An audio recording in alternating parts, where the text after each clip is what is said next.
about the Democrats all you want, and you can complain about the Boule and the the little Uncle Tom niggas all you want. But hey, man, we all do it.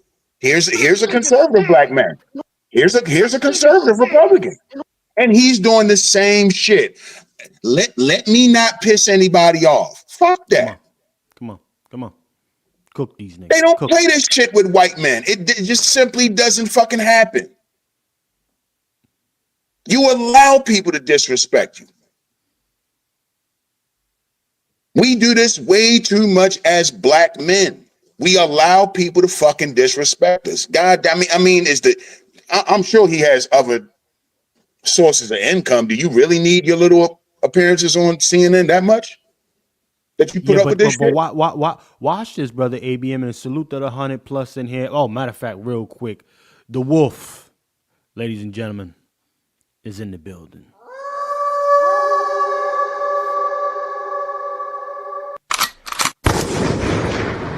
Brother Juan J. Johnson. Brother Juan J. Johnson, I will come back to you real quick, sir.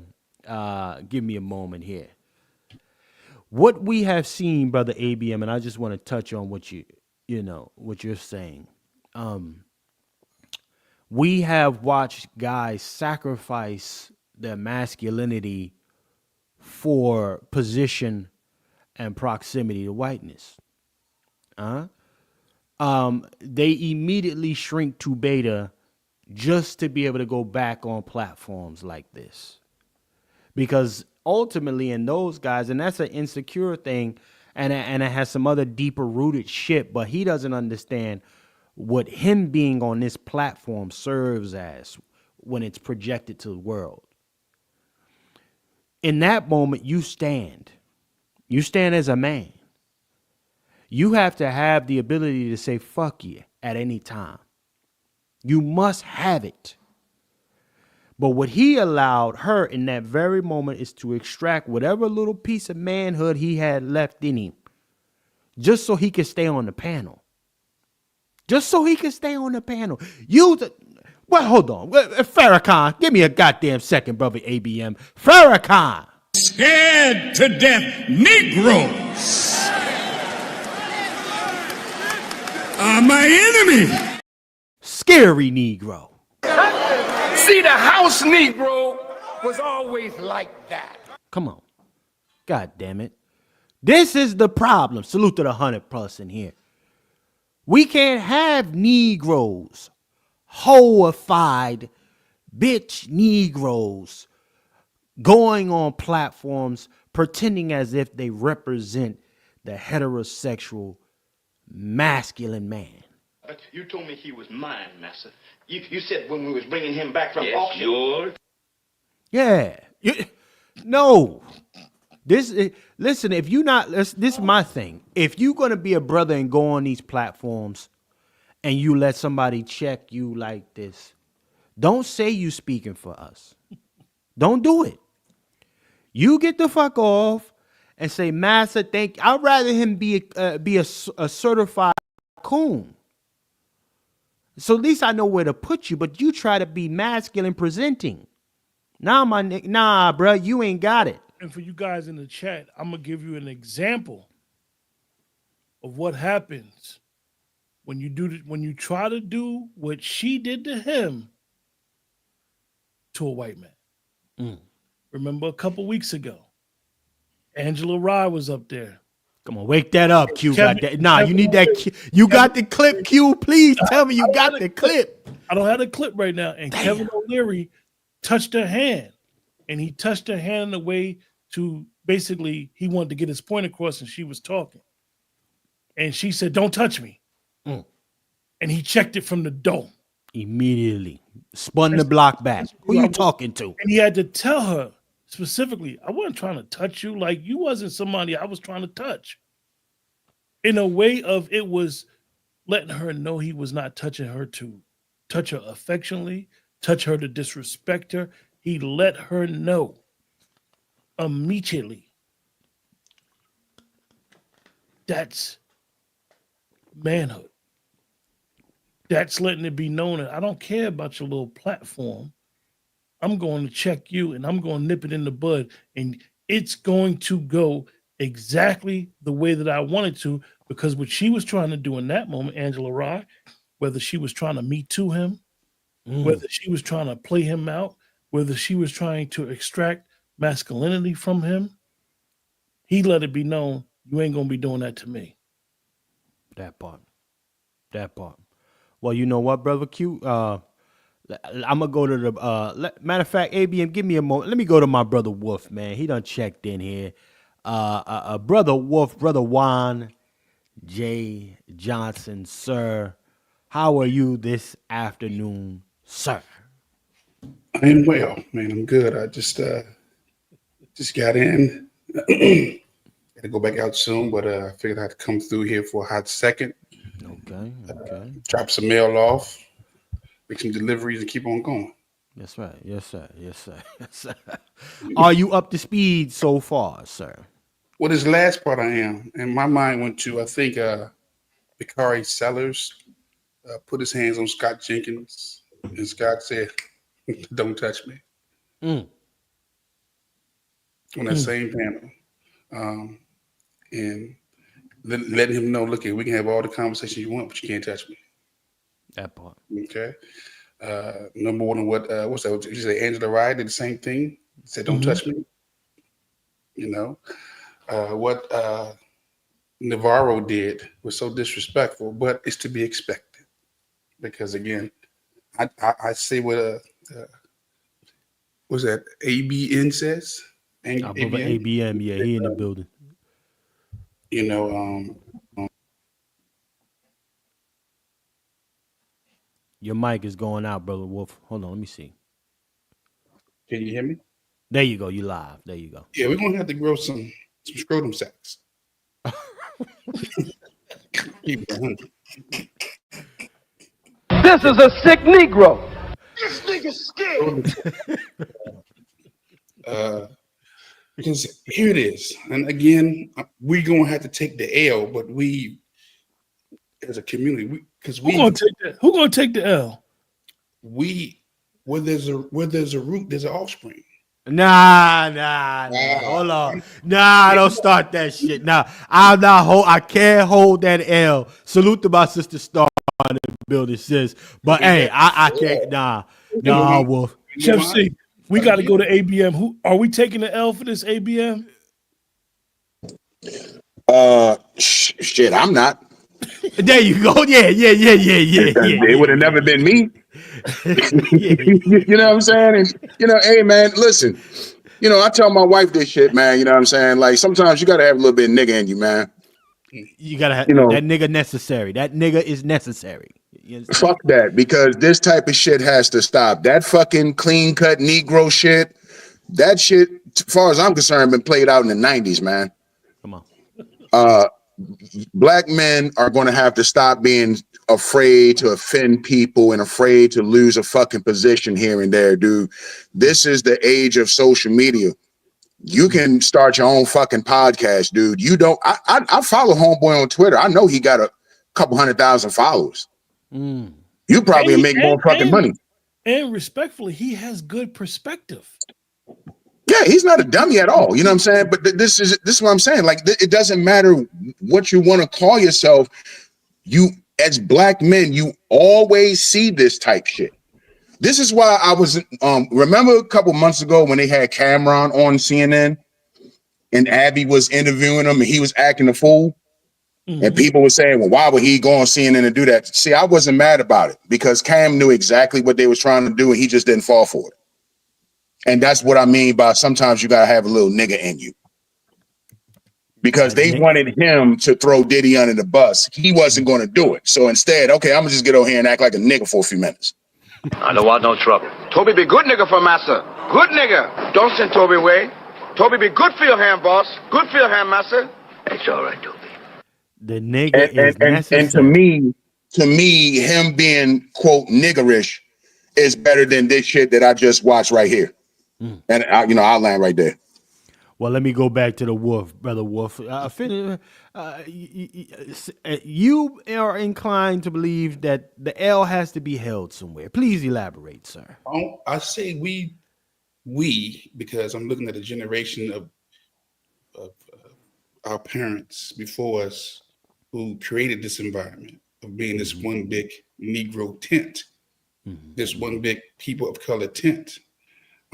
So again, us now, we are delineating and we're checking it, but this stems from your baby boomers, your silent generation, and the great generation. It stems from that. People who were just kept making concessions and kept subscribing to that boy, stay in your place. See, she can say that, and that whole panel can react that way. Because if you think about it, Scott didn't say nothing. Neither the rest of the two on the panel. They let them go at it. Sure did. He done got out of his place now. And she felt that she could put him in his place. Not just put him in his place, she felt indignant, like, how dare you? Picture worth 1,000 words. Look at that. Yeah, Just look at it. But that comes from a generation of our parents, our grandparents, our aunties and uncles who would allow for this disrespect. Thank God for some Xers and the Z's and millennials who realize, you know what, we're not going for that. But again, as a collective, it's the old heads who put us here, and that's why I say the L is on us. Because again, I know a lot of foreigners, immigrants, who have the same visceral disdain that she has. She wasn't just checking him. She was showing her visceral disdain wrapped in some type of coalition. Yeah, so she in that moment, she was the voice of the immigrants. Millions. She spoke for millions. She spoke for millions toward that one black. But here's what I will say before we get into our next clip and move on. I will give the young man a little benefit of the doubt, although he almost got 100% sunned out for the episode.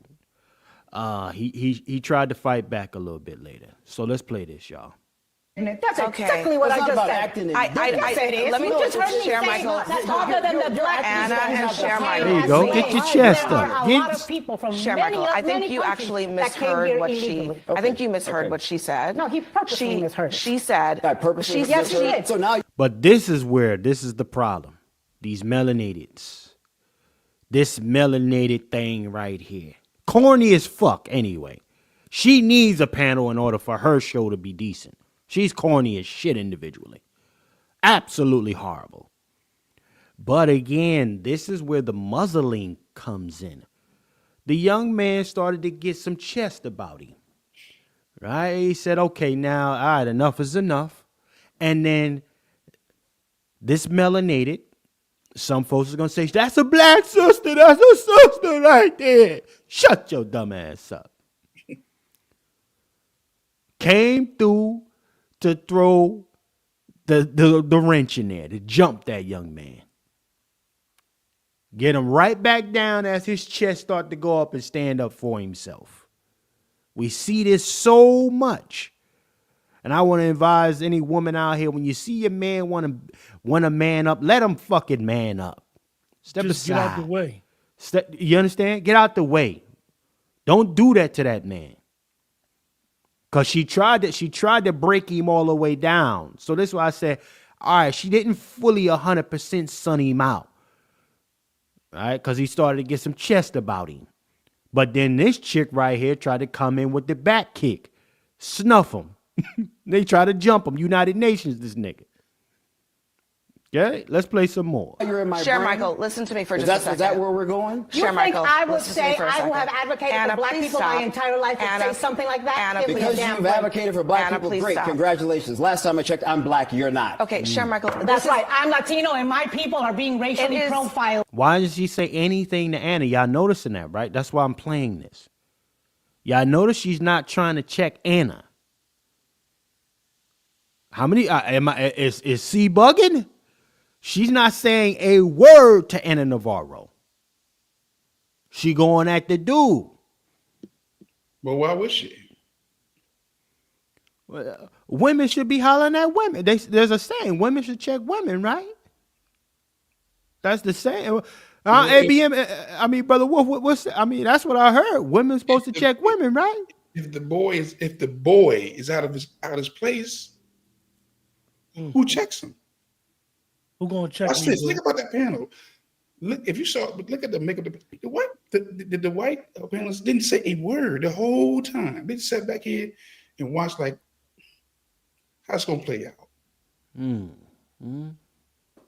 But white, I want to back up what you said. White folk got on cold in that moment in a heartbeat. They took And the pill. you notice something that Anna Navarro said, and this speaks to something that's so profound. I've heard Bernie Sanders say it. I've heard a lot of people, Caucasians, say it. You don't need to tell me that you advocated for black people your whole life if that's who you are. She said in that moment of confrontation, when he said, I'm black, she said, I advocated for black people my whole life, and my people are being racially profiled. If she was an ally to what we would say the black flight, the black causes, she would not have to repeat that. I've heard Bernie Sanders say it many a time. Well, I was there with King. No, you wasn't. You marched with him, but you wasn't part of his movement. And that's the whole objective of when John Henry Clark so eloquently said, we have no allies. Because if you have real allies, they're going to show it. This whole system, going back to the opening, Chef, say, this system puts us in a compromised position. And nobody who has benefited from that compromised position for us, whether they're Latino, whether they're white, whether they're black, whether they're one of them Boule Negroes, nobody wants change to that system. The only people who wants change to that system is those who the system is against. And this is a major, major problem for people like Shemichael, who thinks that he don't have to deal with what he has to deal with. You're going to have to deal with that, buddy. You want to go on these panels, you got to always remember the underlining, I won't even call it racism, the underlining fact of, boy, stay in your place. Boy. Yeah. And and this is where they use a lot of us, like the brother ABM said, in certain instances, in certain circumstances, they use us for our sexual desires. They use that as a weakness. We've seen it. And in this instance, at the end of the day, she tried to say to him, you're an immigrant. Your people is immigrants. She sent that nigga right back to Africa. Yeah. She didn't even ask him if he was from there. She immediately put him on a deportation back to Africa. Immediately. Got him up out of there. But Brother Wolf, sir, we're gonna get ready to wrap. Matter of fact, let me play a little bit more of this. We're gonna close it out. I'm just looking at the dude get jumped right now, honestly. It is. And do I have to remind you the history of my people? Sure, If you I want have to to go read- there? no, I Did you don't. really Okay, want to go we're there? gonna and go to know break. how Know the it goes? history. Raul, You're we're going to go to break. Raul Reyes, thank you very much for joining us. Everybody else, hang tight. History was not We'll be right the back. base when I was studying history, like the topic you was Look at her. Look at this weirdo. He's a fucking And weirdo. you said she's immigrant? Yeah, my understanding, she's as they say, a tether. They say. They say she's a tether. Let me bring the brother Dr. Short in the building, sir. Brother Dr. Randy Short. Salute, sir. How are you this afternoon? White Jesus loves me. And he loves all of us. White man. Yes. Hallelujah. Absolutely, sir. But you know what? I'm gonna go ahead and fast track it to the main course. And then we got all the brothers up in here. But before we do that, let's be very clear. I don't have a sponsor for today's broadcast, ladies and gentlemen. It helps us to keep the kitchen open on this Sunday afternoon brunch service, ladies and gentlemen. So we're going to take a small intermission. We need our first sponsor for today's broadcast, ladies and gentlemen. Salute to everybody that's checked in with us. Let's go ahead and get that thing up. Salute to everybody that's checked in.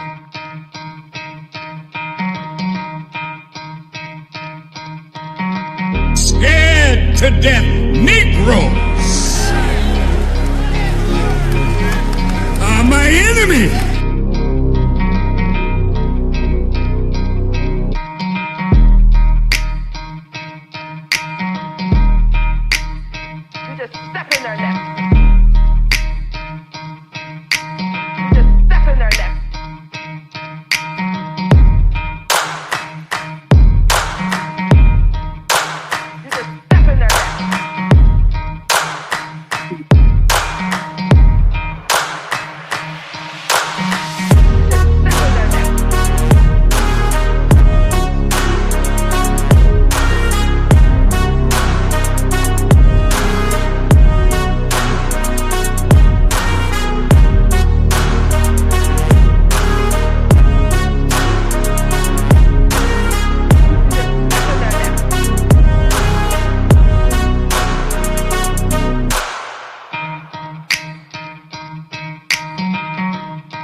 Salute. I see that right now we don't have any sponsor. I need a sponsor for today's broadcast, ladies and gentlemen. To become a sponsor will be a $25 contribution, $ FTS49. To be a co-sponsor will be a $25 contribution, $ FTS49, or the sole sponsor. You have to surpass the $25 sponsorship should we get one today, ladies and gentlemen. We're going to take another one. We'll be right back. Salute. Definitely get this lights up, ladies and gentlemen. Get the likes up. Let's see if we can get a sponsor in here today. Salute. Salute.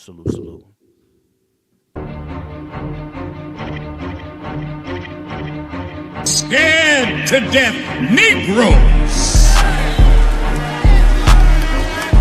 are my enemy.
Salute to my brother ABN for becoming our sponsor of today's broadcast. Ladies and gentlemen, we have a sponsor, so that means we will continue to cook.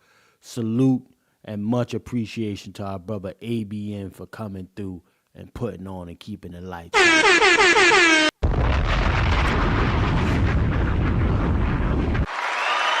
definitely.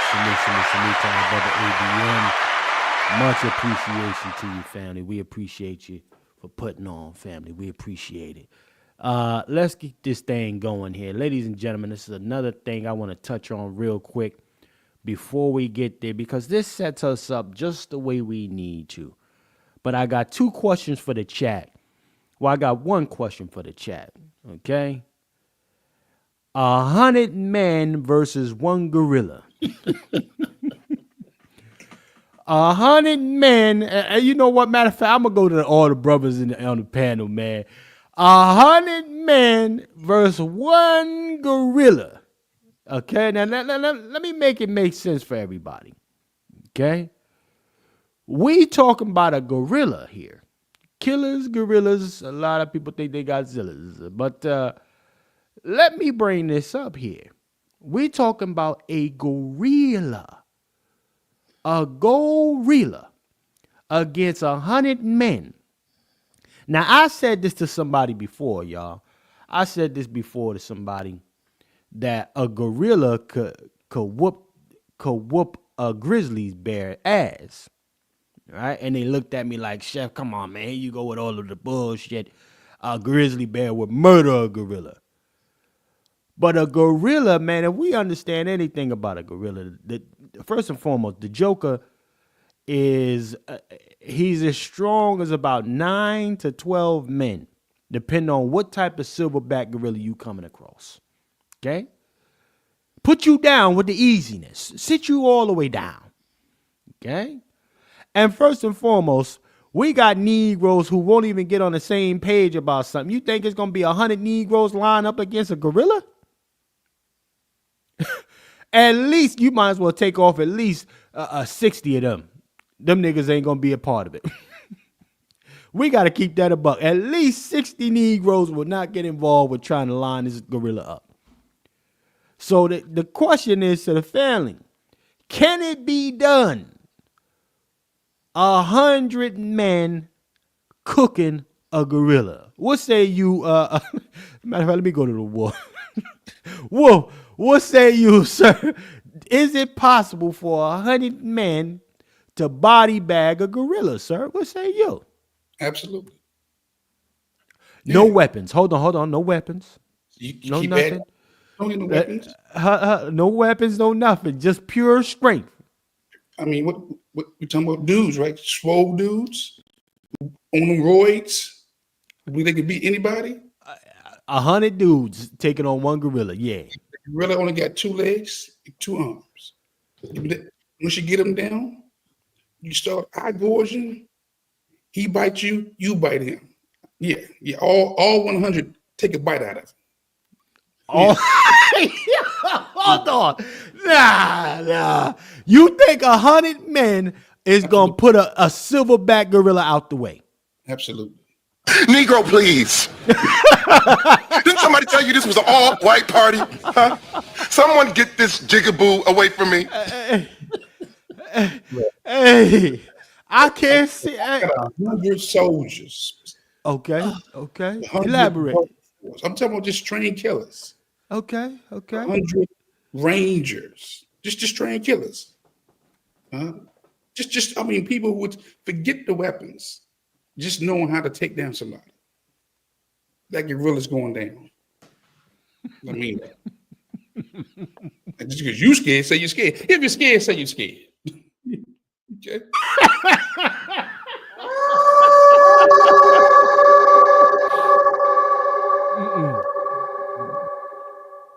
That's why. Hold on.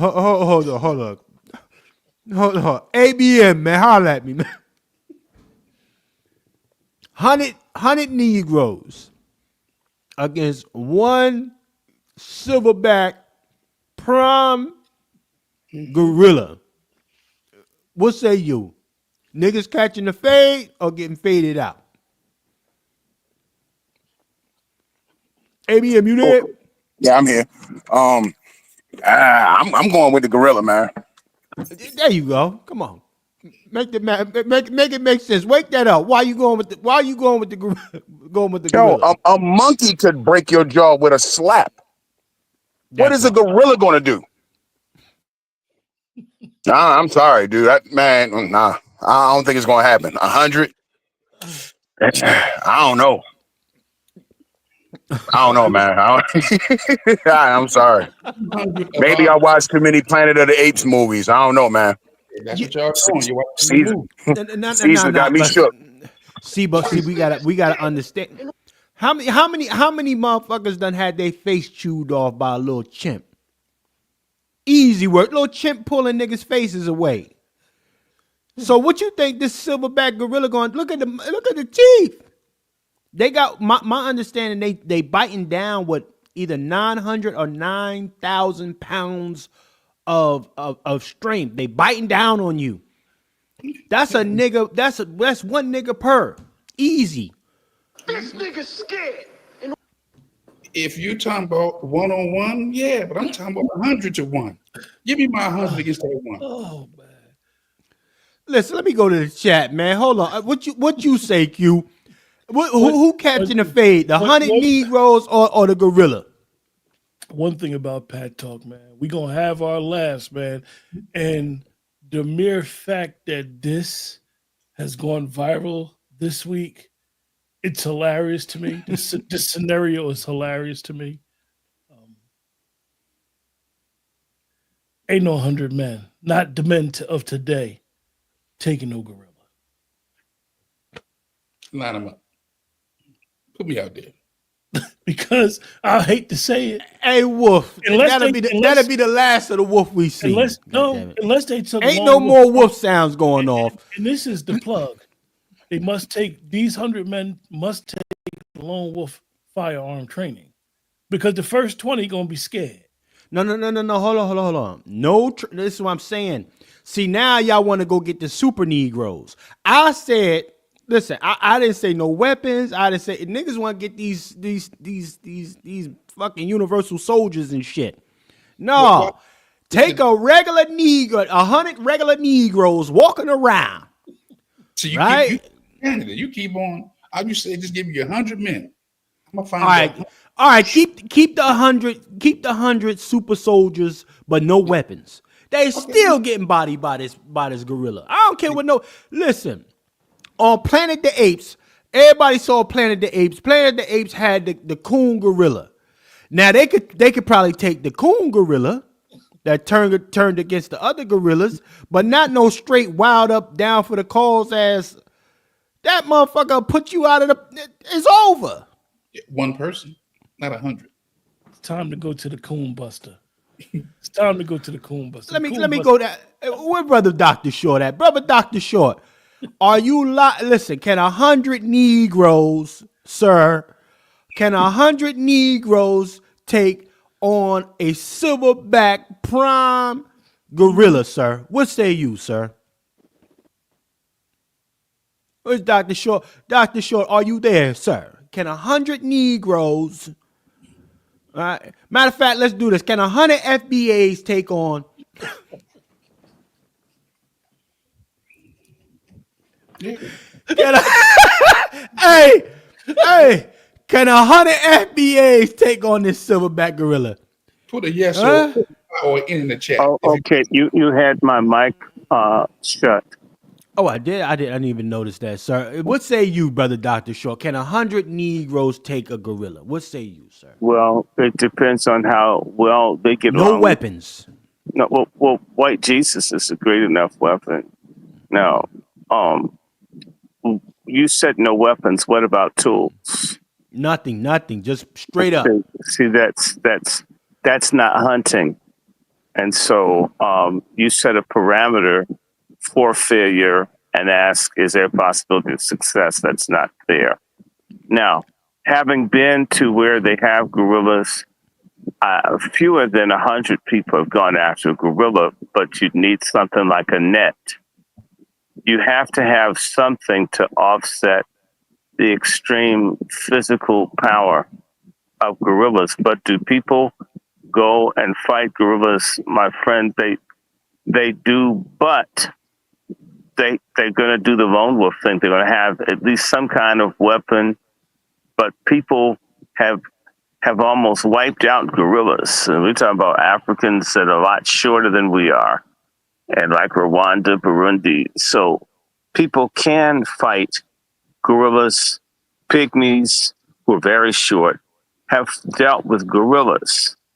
The only thing is it isn't fair to pick a contest and then strip the contestant of any element of having a degree of success.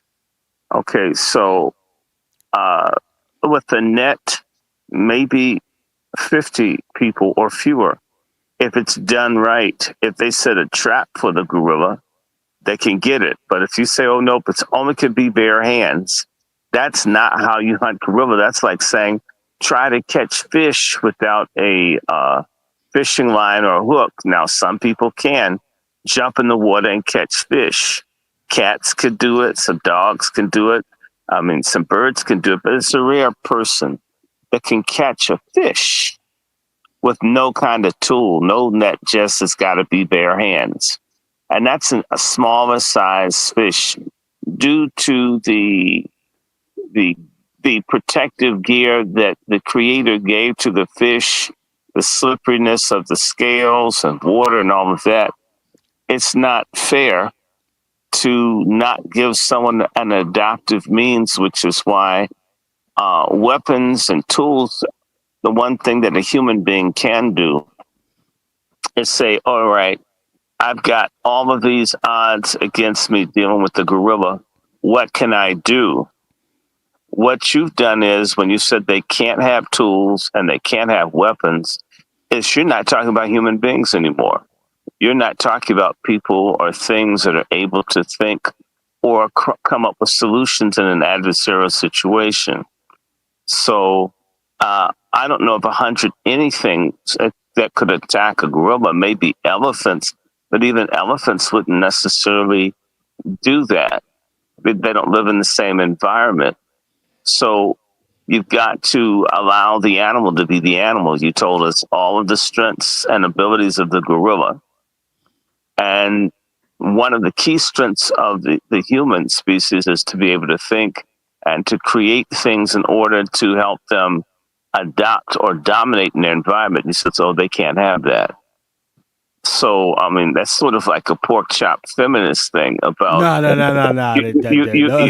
Don't put that on me. You can't get a DNA test. You must pay child support. I don't love you. And if you don't pay, I'm going to call and get your car towed to all this. Well, basically, why not give them the option? So, like I said, if they were allowed to have nets, yes, 100 people, maybe even fewer, depending on what kind of nets. If they could have a rope, yes. But if they can't have anything that human beings who've been hunting for however long human beings have been around, if all of that's taken away, you make it a fool's errand. Well, listen, I'm gonna say this, brother Dr. Short. A head up fade, as we would say. Head up fade. Mano y mano. Right? That's me going up, but at this time, the advantage is on the side of the human with the numbers. You got one gorilla upon, as they say, upon 100 men. Okay? So even with that collection of thought, they can come up with something strategic to try to hem this gorilla up. But hemming them up requires the very thing. Hem him up with what? You got to see what you just said. Gorilla tactical mobility, sir. Tactical mobility. So how do you can send a group? You can take maybe 20 of that 100, run them off that way to distract them. Then you got 80 men jumping on the back of this gorilla. Right? Yeah. That's strategy. And doing an eye gorge. You don't need no weapons. An eye gorge. He can't hit, but he can't see. I'm going for the eye. So you go for it. So my thought still. Yeah. Even the man, a lot of folks' hands gonna get bit off before they get to the eyes. Yeah. But I think 100 people could take a gorilla, but a net and a nice little hole to like run them in to get them down. That's the main thing. Even even when folk are taking on almost toddlers in the school, people use overwhelming force, these so-called race soldiers, to deal with, say, a 10 or 12-year-old. A gorilla's intelligent. They're not stupid. And on top of that, gorillas can fight as a group. So if you've got like a big super male gorilla, he could call his friends. And therefore, you wouldn't have the 100 to 1 thing. But see, watch. This is why I put the parameters. One gorilla. That's the challenge. That's the trend. One gorilla, head up fade against 100 men. Everybody in the chat, drop a 1 if you rocking with the gorilla. Drop a 2. Drop a 2 if you with brother Short and brother Wolf. I'm a All right. Drop a 2 if you with brother Short and brother Wolf, and drop a 1 if you see the gorilla doing this thing and cooking all of these niggas. Now you know what, Chef C. If the gorilla was the coon, you could take a white woman there, and that would disarm the gorilla. But this is why I said, IQ, did I not just say Planet of the Apes had the coon gorilla? That's the neutralizer. That's why I say, okay, the 100 cats got more of a chance if the gorilla's a coon. And you know all you got to do is roll out a Becky. We could get Pay. That's what I call him, or Shannon Sharp. Yeah, to probably pick one of his grifter white women to help take the gorilla down. So let me ask you, Steph C. Let me ask you a question, right? Yes, sir. For the sake of argument. Why did this go viral? That's a phenomenal question. Sister Vina asked that question too. I have no goddamn clue. This is the patriarchy. We should be able to come up with some answers why this went viral. Is it an attack on masculinity? Saying 100 men can't protect, provide, and give instruction? Okay, Q. Okay, I like what you do. I smell pork chop aroma.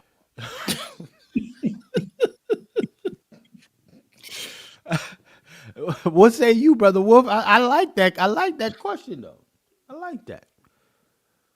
Matter of fact, I'm gonna go to Brother ABM. Brother ABM, you in there, man? What say you? Why does a situation like this, guerrilla warfare per se, why is this going viral all of a sudden? It seems like once a year we got to have these conversations about humanity versus some animal. Remember a couple years ago, it was all the feminists talking about they'll choose the bear rather than men. You know what I'm saying? So now it's, is the gorilla, is it 100 men or is it a gorilla? I ain't gonna lie, man. Q just made a good point. This does have a hint of feminism in it. Maybe some chick we don't know came up with this. Like, look at these niggas. These niggas scared of a monkey. Look at them. You know what I mean? Like, yeah, you might got a point there, man. I still say the gorilla wipes him. But you know what? How come we don't? Barehanded, I still say the gorilla wipes him. How come once a year we don't challenge the feminists? Like, I mean, they're talking about 100 men taking on a gorilla. I'm thinking about one woman being a good stay-at-home mom to 2 kids. Give their ass an impossible task. Okay. Damn fool. Okay. Now, let me tell you some shit that they can't do, and raise that child to maturity on a good reading level, and they're not in jail on drugs. Okay, so how many women would it take to raise one American child the right way? Okay. In fact, let's do what you just did with no male help, no social programs, nothing. Okay, and you just go raise that kid because you want to. How many women would it take to raise like 3 male children without all the tools and stuff that's handed where the women have failed almost completely? How many would it take to raise 3 boys to maturity and put them in college and then be functional men that could be marriageable and become patriarchs? Because, y'all don't have a damn number and they don't either. And by the way, no instant food. No, make everything from scratch. Oh man. Okay. Yep. Mm-hmm. Let's really be clear about that. And so let's just let's make their, it's sort of like the little bitch push-ups that you had in gym where the girls didn't have to lift their whole body, only push the top half, and it was compared to the dude that had to push his whole body up. Just how many children could you raise without supplemental income and all this other stuff, and then raise maturity? In fact, no blenders, no microwave oven, just straight up. You're going to raise these kids and turn them out right. Most of these same ladies who are always coming up with stupid ideas to challenge men would refuse a contest because the lack of accountability is the hallmark of many of these ladies. And what they do to counter their lack of accountability is to create an impossible scenario that men are to reach to, and none for themselves. I'm just thinking about a dear friend of mine who won a very important case in Ohio this past week. But what had been done was it was a black attorney defending a black woman from another lying ass, young, whore ass, grifter, young black woman that put charges against her own aunt, right? And by sorry, single mother, you know the type. There's so many, right? And he called me trying to figure out, because they just messed it up, no plea deal. They're gonna put this black woman that's almost a damn senior in jail on the accusation with no evidence of another black woman. And what I had to say to him is, dude, the reason that you got a problem with this case is that you're not practicing what you're supposed to do in law, which is to provide equal protection and justice. Would you really just take a prima facie defense from a man, or would you rip through and look that man up, look to see how many hairs he's got up his ass? You would know everything about him, and you would find some way to nail him. You've got to treat this woman like she's a war criminal. As this, once you prove that she's not shit, you'll win. And he won the case, but the strategy was, instead of trying to preserve her status or the lack of virtue, which a lot of these ladies don't have none. They don't have any. People like Letitia James. Let's stop pretending that people have virtue and decency, because they don't. Once he approached her like that and used a woman lawyer to prove this lady was a truant in school, couldn't even be good to the one kid she had living free off of her aunt and her grandmother. He won with an all-white jury. But it was all about holding people accountable for the possible. It's within your realm. Bitch, hijacking her aunt's car, driving places, and it wasn't going to the store to get infant formula for a baby. It was really about just expecting her to do what she could do and ought to do for her newborn child that she wasn't doing. And so I'm just applying that to this situation, that what folk can do, like cook and screw and be cooperative and keep stuff neat and clean, right? And you can get a lot of exercise. You don't need to go to Planet Fitness if you scrub the damn dirt off your ceiling fan and clean the stairs and such. Instead of having a Hispanic come in and do it for you, you could be in shape just keeping your house up. In fact, don't use a vacuum cleaner, use a broom, right? Things that people could do to keep themselves up within the realm of the possible. We don't demand that. The woman's lib has liberated women from standards or norms. And at the same time, the way that they've moved forward is to consistently compare men to an impossible standard and then trash them for it. Like the man that's supposed to pay child support for children he can't see, that they aren't DNA matches, that they're even his. That's a fact, brother. Dr. Shaw crazy with this, man. Salute the brother, Dr. Short. Listen, let's go ahead and we're going to slide by this real quick. I want to go ahead and bring something up to y'all real fast. Wait, hold on there, Chef C. Hold on. Who we got in here? We got Coke. Hold on, that's Coke. Let me see something. Oh, it's an honor. We got Coke. It's an honor. And I must say, Chef C, before you even introduce the esteemed minister, Reverend. Yes, sir. I want to tell you that I got notice that I will be receiving my check from Target via Coke Sharpton and his advocacy in getting Target to understand DEI equals black. So, Coke Sharpton, I appreciate you, brother. Hey, listen, we doing the Lord's work out here. The class action lawsuit for Target, Black America v. Target. The checks will be going out. Q, your share of 2 pennies and a butter biscuit honey packet will be receiving in the mail within the next 2 to 5 years. So, yeah, you're welcome, sir. Brother Coke, man, salute. And definitely thank you for checking in. 130 plus in the building. I just want to say, talk to me about this gorilla. What's your perspective, Coke, on the gorilla, sir? Listen, man, shout out, much love to the panel. The illustrious Dr. Short. Listen, Dr. Short, even with a Al Sharpton hairnet, look, man, I'll give you a clip, Dr. Short. I'll give you a clip. But a hairnet, at some point in the past, it was 100 niggas sitting around and then this motherfucker come around the tree. You understand me? Man, I'm with ABM on this one. The minute that gorilla opened his mouth up, pause, and it was the first person coming at the gorilla, he gonna get folded up like a chef's. That nigga gonna be a motherfucking a beef Wellington.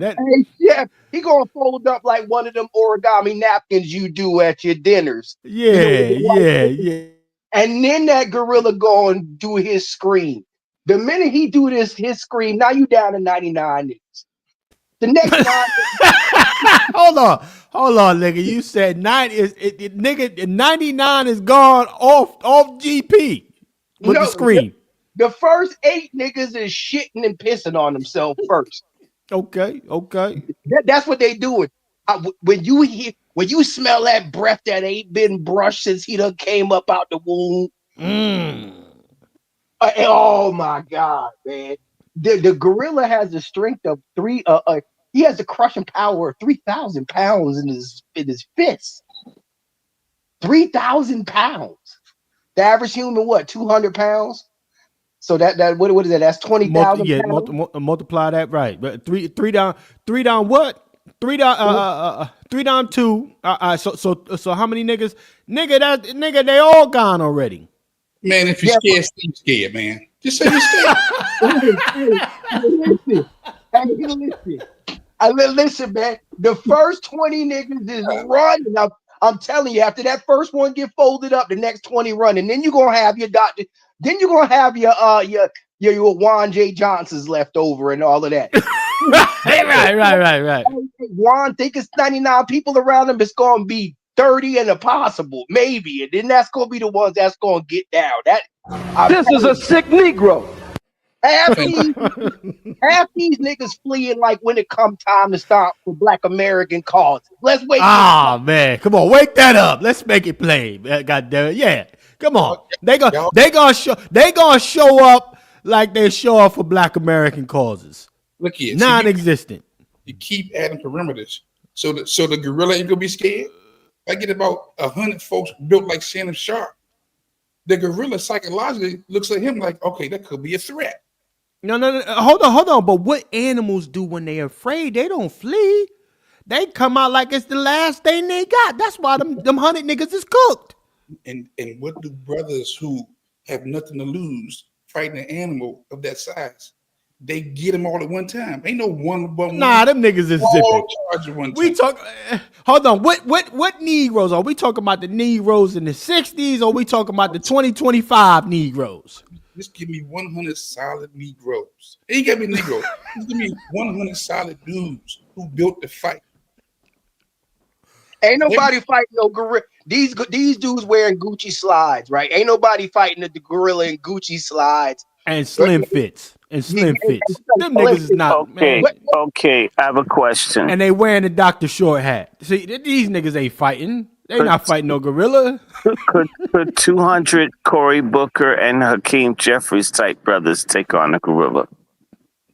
I don't know, Dr. Short. Is he Dr. Short, is he in the Spartacus chariot with his wrist out approaching the gorilla? Maybe. But you know what? Then you know what? Maybe their AIDS could kill a gorilla, but we'd have to take a long time. No, I'm not saying they have AIDS, but maybe. You know, maybe they could give it STD or something and wait around. Now that's not using a weapon, Chef C. Right. Now it's bio warfare. It is a weapon. I will give A1. I will give some credit. What you think about this? They said that these animals in the wild, they're fast and they're strong for a short period of time. And like one of the ways, you know, I don't necessarily believe in the out of Africa theory, but they said that humans, if that's your thing, that we don't have lots of hair because a jaguar will walk us down in the first 30 seconds, but we'll walk a jaguar down in the next 30 minutes. And that's really what, if we want to talk that hunting talk, a lot of it was hunting because we would follow that buffalo for daggone 2 months before we even catch the damn thing. And they said after about 30 seconds, 2 minutes, the gorilla tired. That's when you bring on wands gouging the eyes and stomping on Can I say something that, but again, it would require tools, Chef C. If you've ever seen people hunt tigers or other stuff, they make a lot of noise. The animals hate noise. It could drive them crazy. And we could get a bunch of people like Diddy and Jay-Z to sing and shit. They're non-performing asses. Get a bunch of fake ass people like Megan Thee Stallion to like sing and make noise, little Nas X, and that just pluck the nerves of the gorilla. That would just really incapacitate them. I don't know if you've seen that. They go hunting, they make lots of noise, banging on stuff. The noise bothers the animals because they have super good hearing, and that can really exhaust an animal hearing a lot of noise. And so you could conceivably. You could get a bunch of Negroes with pots and pans and bang and make noise. So the thing can't sleep. And when he's tired, beat his ass. That's real goodwill hunting right there. Just on a serious note though, Chef, why this thing popped up. Shout out to ABM that was talking about last year with the pork chop feminists bringing up the choosing the bear over the man. I think this is a troll from the dominant society just to get gorilla images up on the algorithm. Again, I think I'm putting on my tinfoil kufi on this one. This is a troll from the dominant society just to get gorillas memes up on the timeline and to determine which one of these Negroes out here is playing checkers Connect Four on a chessboard. Because I'm hearing all types of weird strategies. Oh, well, we would do this and do that. And I'm like, why ain't nobody going out? These folk ain't been to the gym in 4 months. And they said, well, first you're going to send the first wave. First, the people will die. Let's start there. And then we going to send these folk out there strategizing. What they say, Juan, what Mike Tyson say, everybody got a plan until you get punched in the face. No, I have an idea. I know how they could get the gorilla. You could give that gorilla some home cooked food by some pork chop feminists. Ooh, the collard greens is the setup. Yeah, give them the bad food that these folks can't cook, or for some Asian corner store takeout, and a bunch of. Did you hear about the woman that died from having the pepper corn chips and all the stuff? She ate a bunch of junk food, died in an ICE facility. But Actually, we could use support chop food, that bad food that these folks give. That's why kids don't do well in school. And give that to the gorilla. That thing would have gastrointestinal problems so bad we could sneak up on him. Maybe 10 of us could get him. Well, I tell you that a real talk that you never saw the picture of the German soldiers marching through Russia right after the Battle of Stalingrad. What they did was they gave them this soup that gave them diarrhea. And so as the German soldiers walked through there, all like shitting on themselves. And they had the street cleaning, sanitation thing come to clean the shit up. Germans have done that. Well, what they could do is give the gorilla, because, that's how they catch the monkey. You put some sweet food inside of a coconut. And the monkey will put his hand inside the coconut. And if you alert, then you startle the monkey and you chase him. And the monkey has one hand in the coconut. It can't run or do as much because it's greedy and it wants the food inside the coconut. And that's how they catch him. I mean, if the gorillas are greedy, if they're sort of like Clyburn or, again, like Diddy or Jay-Z or Beyonce, or if they're like a boule person, you could put something that the gorilla gets taken with that they want to mess with. And if they're stupid, they'll put their hand in and won't let it go. Then that takes out one arm.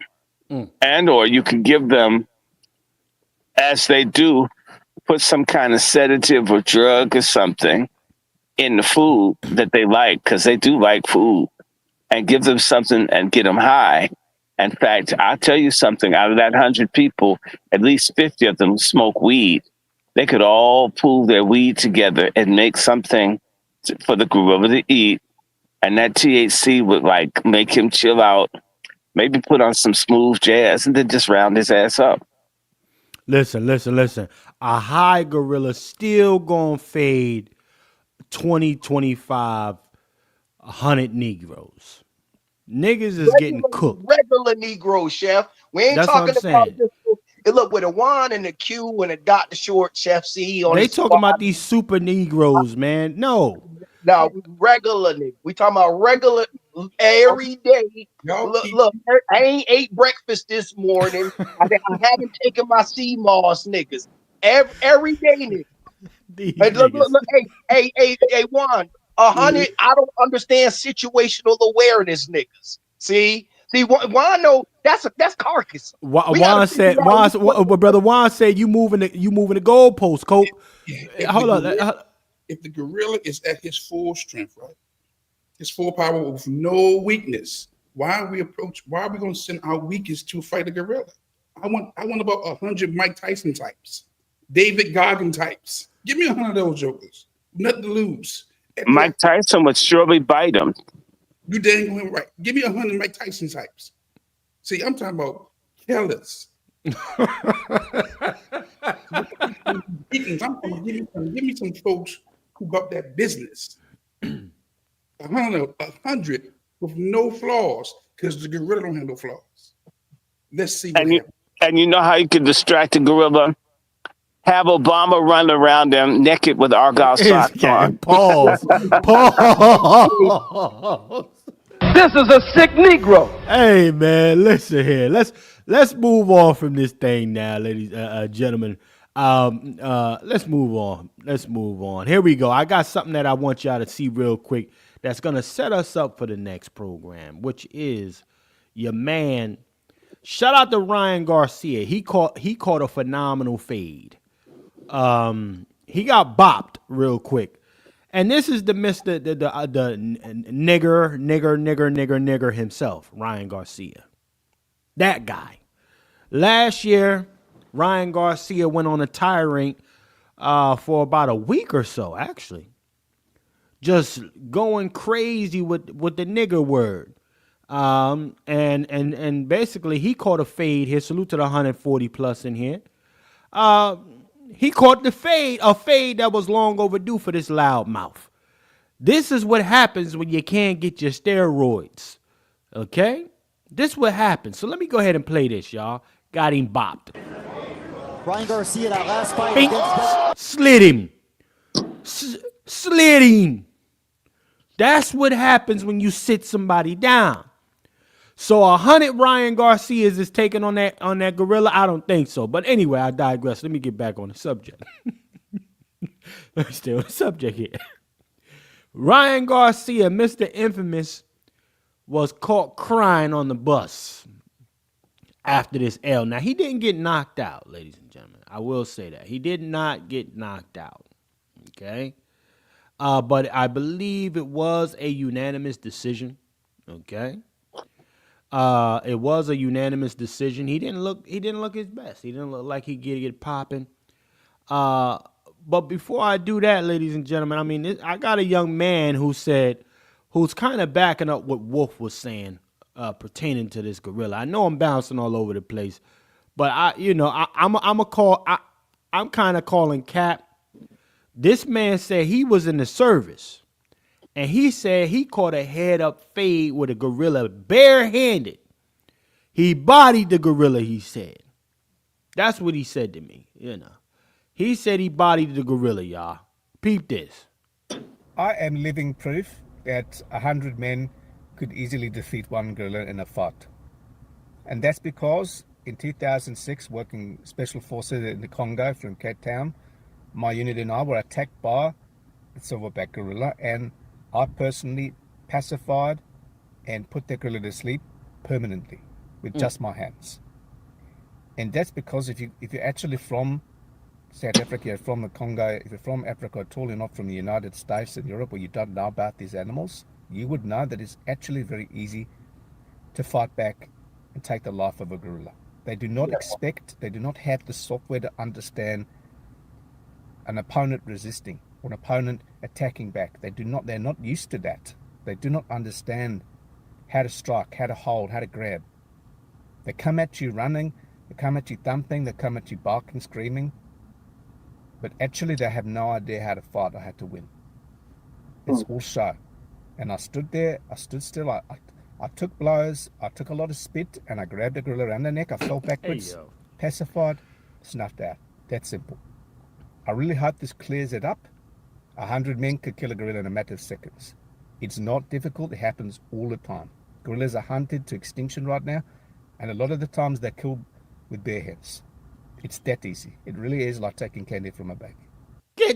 Hey man, get this nigga out of here. I don't think he's wrong, Chef C. I'm calling cap. It sounds like the way that the gorillas attack is the way pork chops do before they call the police when you want to check them. I'm calling cap on this dude, man. I can't really go for it. I don't believe Chef it. C, I'm telling you that he's correct that the gorillas have been hunted almost to extinction. I've been to Rwanda. Not that I've been by where the gorillas are. The gorillas live in a very small thing, and they have to be protected because people kill and eat gorillas. I'm talking about bushmeat for real. So don't think that gorillas don't get killed. And I'm saying to you, the Africans there are a lot smaller than we are typically. I mean that. If you met, now you may see Kagame, the head of Rwanda, who's some of them are tall, but a lot of them are short. And those folks do too kill and do what they want with the gorillas. I'm not saying how many, I'm just saying people kill gorillas. And you know what? All animals get killed as far as I'm concerned. And I'm gonna say that gorilla, this dude ain't take no gorilla out by himself, let alone 100 men. Yeah, I'm standing 10 toes on that. A gorilla will pack 100 Negroes up easy. Hey, Chef, can you check the back? Can you check the chat, please, sir? Hold on, sir. Yeah. I'm gonna need. Listen, a gorilla would pack 100 Negroes up with the quickness. Nope. Hold on, look at Ryan Garcia. Juan on to something with that weak spots though, because my biggest thing is that a gorilla could be knocked the hell out, and they still got the strength of like 400-pound muscle bones you could barely break. But if you go to them weak spots though, hey, look, Chef, that's everybody right here taking the right, go ahead. let that play. Hold on, I gotta turn that. Yeah, go ahead. Yeah. What he talking about? This 100 of these Negroes. Juan said he gonna take with him. Give me 100 Mike Tyson types, 100 David Goggin types with no weakness. Trust me, you're really going down. So y'all keep adding flaws to us. Give me a flawed brother who's a killer. He going down. Listen, Ryan Garcia, man. Hey, Listen. look, Ryan Garcia was on that sauce. And then he came. This is right after he got off that sauce right there. What sauce? The one that you okay. Yeah, What sauce, Coach Sharpton? No, Ryan Garcia was on that juice. He was on that juice. He was saucing up last year. Remember, Ryan Garcia was on steroids. He was on that Coke Sharpton? He wasn't on that? Ryan Garcia, no. I said sauce, not saucy. The saucy, that's different. Saucy is different. You feel me? Yeah. He was doing all of this, and everybody was like, "Oh, he could punch 65 times in 10 seconds. Oh, he gonna knock somebody out." Yeah, see, he got folded up like a fajita. Well, I'll say this, gentlemen. Let's get to the objective of the hour, y'all. Let's get here. I know we got, nigga, y'all take it forever. Fuck you. We in here now. God damn it. All right. Hit the like, god damn it. Let's go on and make this thing happen. Shout out to this Karen by the name of Shiloh. I think I'm saying the name right. Shiloh Hendricks. Who, she looks like a trailer park trash as far as I'm concerned. She's out of the Minnesota area. Okay. And she took it upon herself to go ahead and start having a major Karen moment. Okay. Let's go ahead and play this toward a little autistic. I believe the young man was 5 years old. They're saying he's black. Some folks are saying he's Somali. He's a Somali kid, so he's not really black. Black American. I'll leave that up to y'all. But let's go ahead and play this. She really went after that little youngin' and cooked him. Did you call the word? It is not business. You call him an Yeah.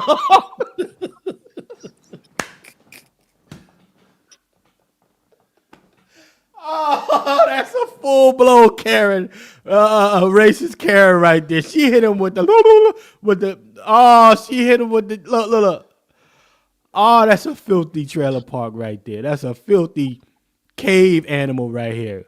business. Look. You call him an Look.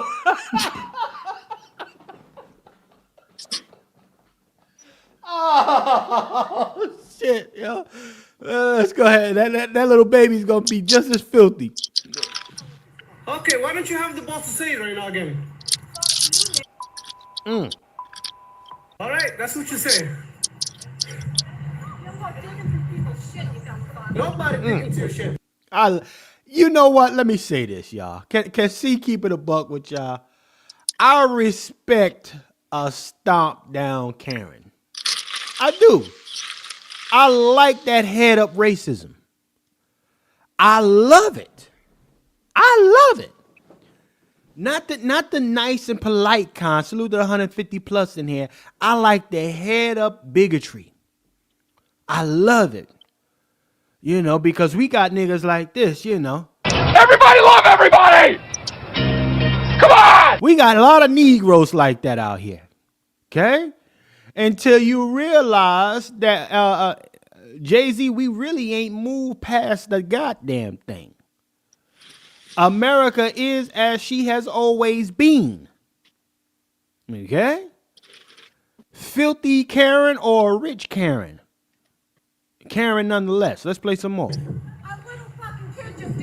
That little kid, you call him a little child? What if he acts like one? It's gonna. Are you about to hit him? You chase him here? He took my son's stuff. So that gives you the right to call the child 5 years old the N-word. If that's what he's gonna act. That's what you're gonna call him. She cooking that little dude. That's 10 toes down, y'all. As they say. That's 10 toes down on bigotry and racism. And that's saying it with your chest. She don't give a fuck who out there. There's people in that park watching this shit going on. Nigga. Finger and everything. Yeah. Nobody saying nothing. That's 10 toes down, Black America. But Chef, that's as close as certain people are going to get to seeing the movie Sinners, to watch her do that.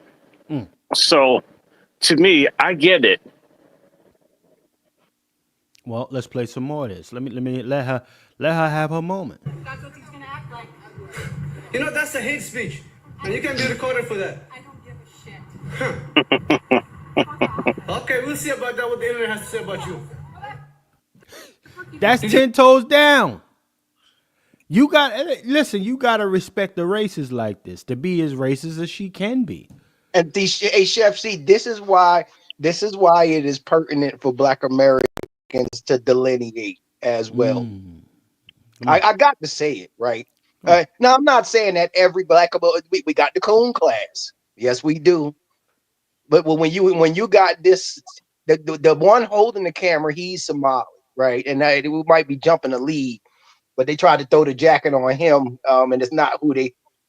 People try to put the P word on him and all of that. Turned out to not be the right person. I'm sure we'll get into that as we walk down this course right here. But the only thing that he's no different than them zesties down in Atlanta. No shade to Atlanta.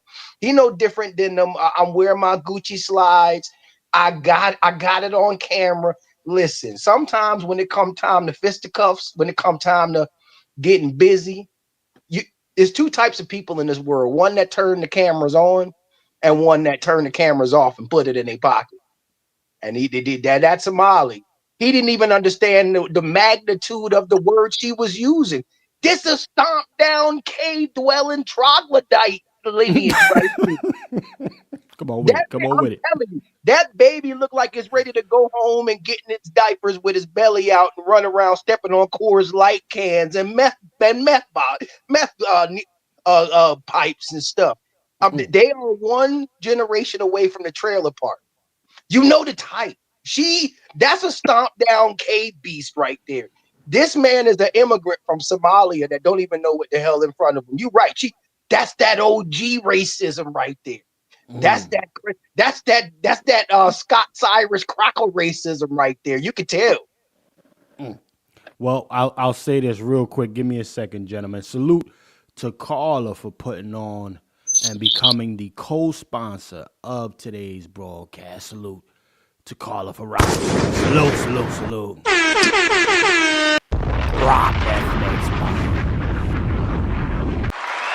Appreciate you, Carla, for putting on to the program. Thank you. Let me go ahead and get Carla up in here, brother. But yes, brother Coke, man, I have to tell you, that's the original quote unquote sin of America. This is what has been laid dormant. And you know what? She's been rewarded for her courage, her outspokenness. Hey, right? see, where that baby get his hair cut, it's only two styles.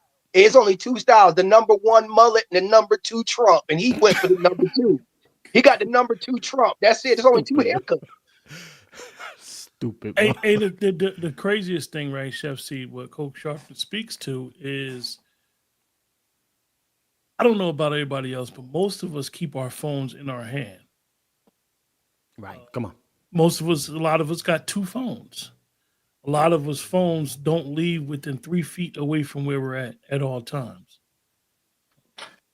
How do these, I always wonder, and I'm not being naive, how do these videos come out? Because if somebody says something to you and they're that close to you and they offended somebody, you should have been moving furniture by now. If I wouldn't have took offense to it, I wouldn't have recorded it, number one. Or I wouldn't even paid that person any attention. If I would have been offended, we would have got to getting. So obviously, even when what he said, it's like, do these videos be fake? Because he talk about for the internet.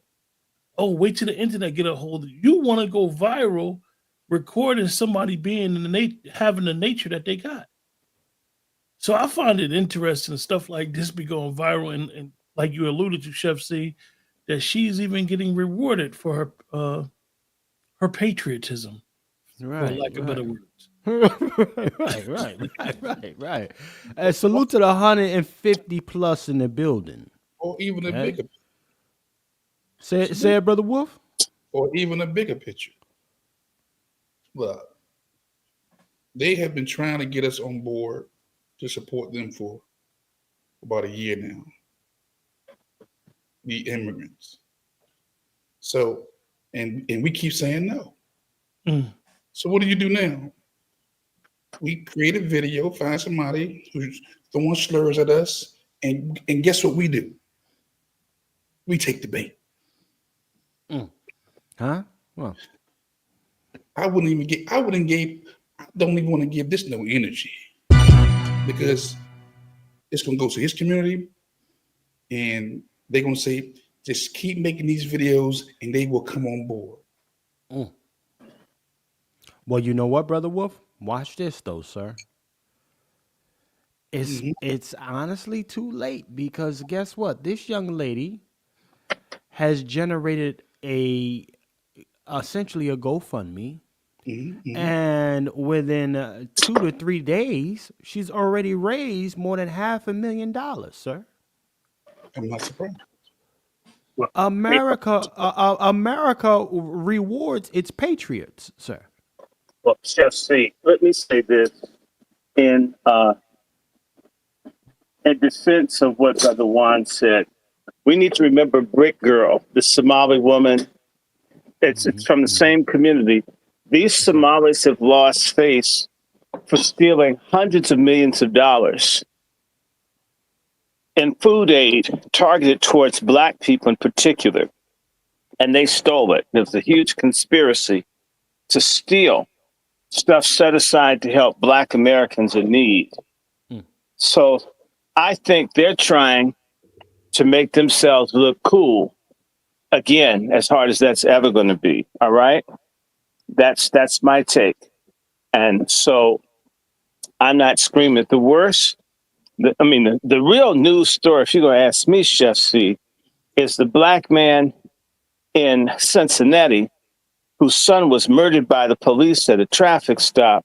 And he went and crushed and ran over and killed the officer that killed his son. So he did some Django.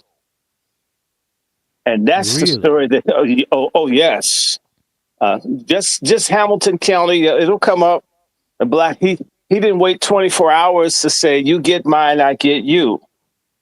And this is the second case I've seen within the last 2 years of a Black father taking out a white male officer who executed a Black young man. And that's a new trend. In fact, that's taking out a gorilla, taking out somebody that's rogue in blue. By the way, I'm not advocating violence against anyone, but if you murder people under the color of law, don't be surprised if someone doesn't want to do something to you. You kill someone's loved one because you know that the Fraternal Order of Police has never seen a police slaying of a Black that they didn't like or that they could condemn.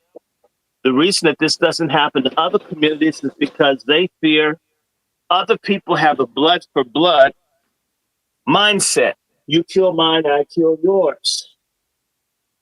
What is happening, because people have been so disappointed by the legal system, we now have a growing blood for blood trend.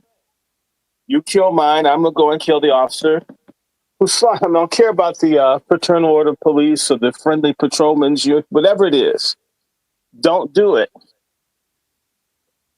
But for the Somalis, I don't hate Somalis, but I will say this to you.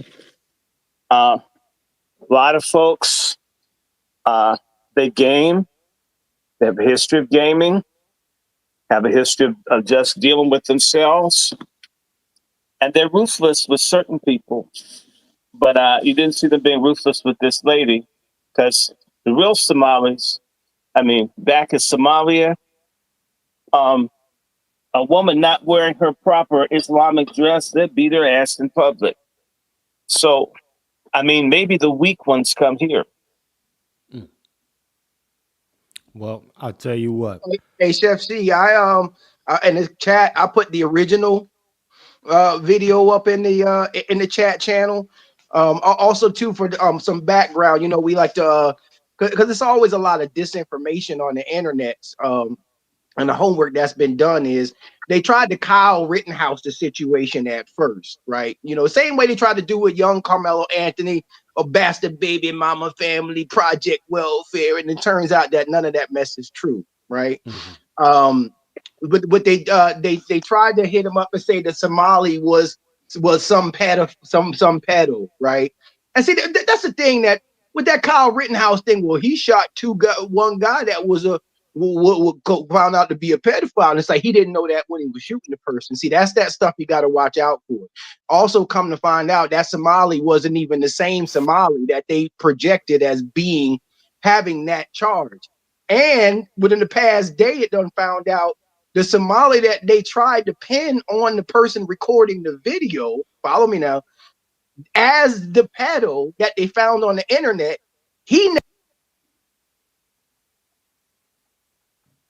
they clipped his wings. Coke. They clipped his wings. Free Coke. Hey, Coke. Free Coke Shark. Hello, chat testing 1, 2, 3. Yeah. No, Yeah. what I was saying was that the person they tried to pin him on, like Kyle Rittenhouse, they said it's okay. Kyle shot that person at the protest because come to find out he had a pedophile charge. They tried to do the same thing here. The person they tried to pin him on, number one, it wasn't even the same person, and number two, the person who that charge didn't even stick. The person didn't even get convicted of that charge. So they caping for this girl right here, and they're doing it as an economic challenge. They're still salty about young Carmelo Anthony raising that $500,000. All over the timeline, all I see is we won. We won, putting up the Give Sing Go next to Carmelo Anthony. And see, this is where what Juan said is very truthful. They hate us because we're black. They can villainize us and attack us because we're poor in some instances, economically. This is all about economics. They're still mad that black folk done collectivized to even get $500,000. All of this is all in retaliation of the Carmelo Anthony fund. Now, here's the kicker, Chef C. Are you going to is it too soon to let them know that she got a mixed baby back home? Is it too soon to because the dominant society already done started freezing up her donations just like they did with the Metcalf father when they realized that he said, forgive, like my brother Al Sharpton at a fish fry. Forgive, the Metcalf brother said. They said, how dare you become a race trader? We got to go after these niggas.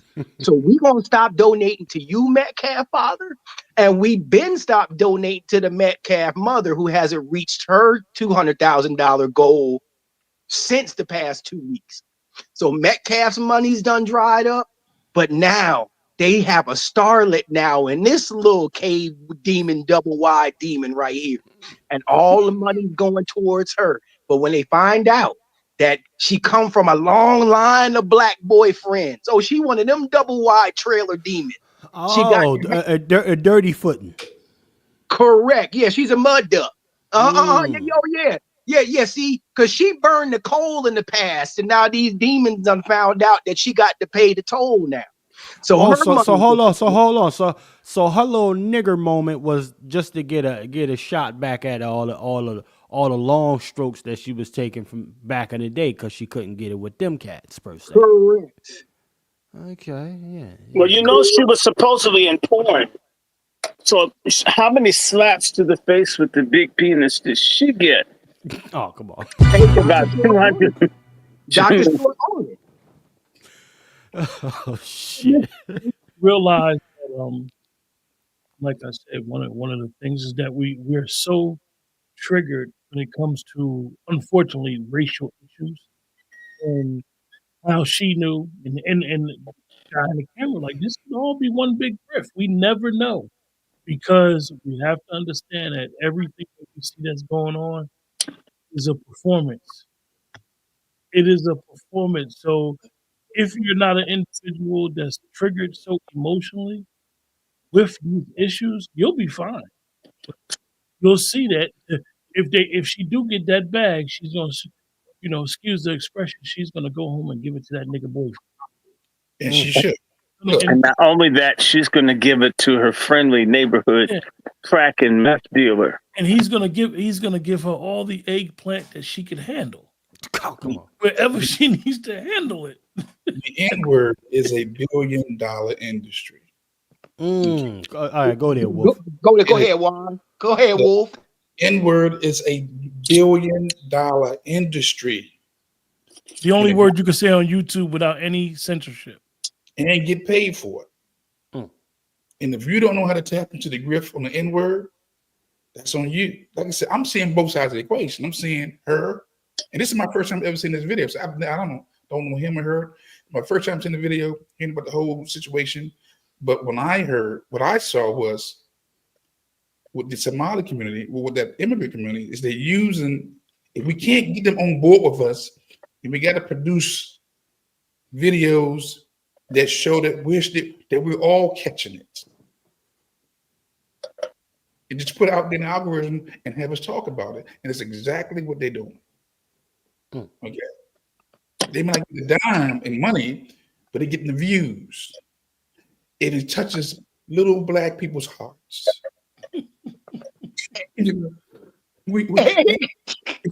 We're all in this together.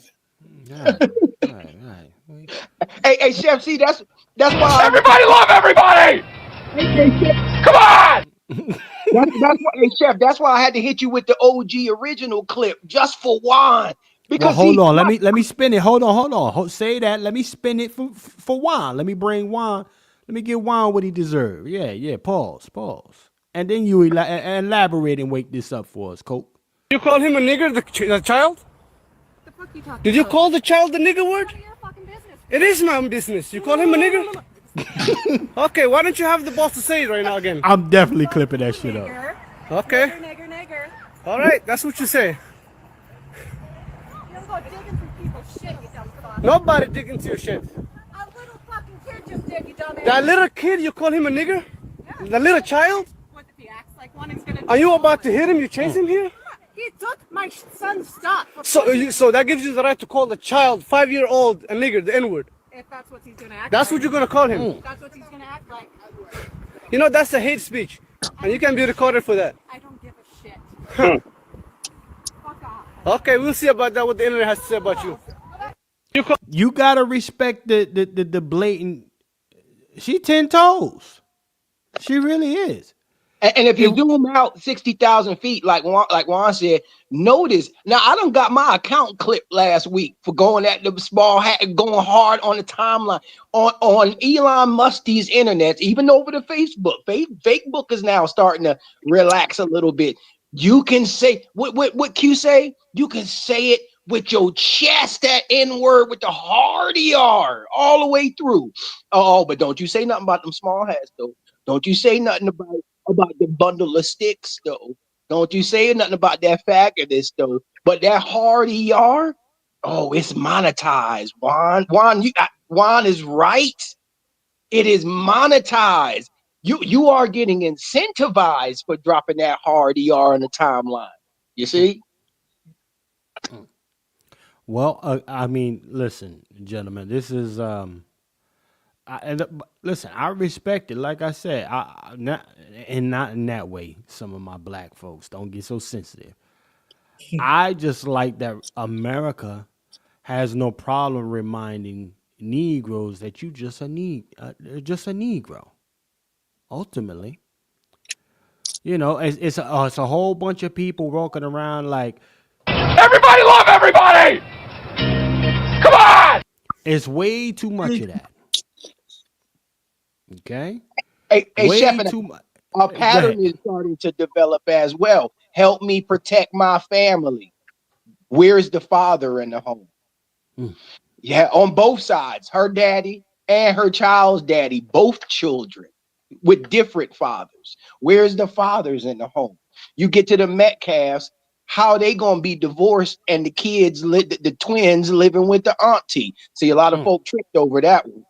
The parents is divorced, but they both having a memorial to help my family campaign. See, the very thing that they project onto Black America is a projection.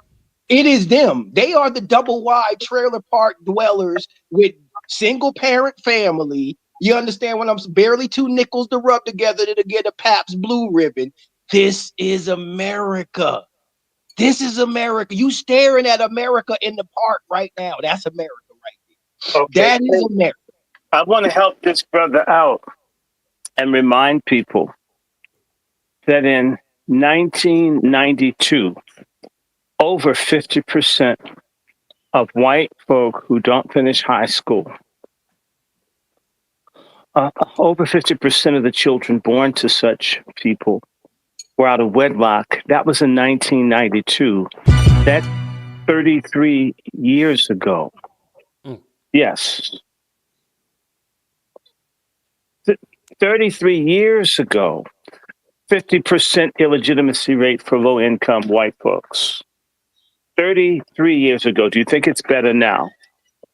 In fact, let's do some more.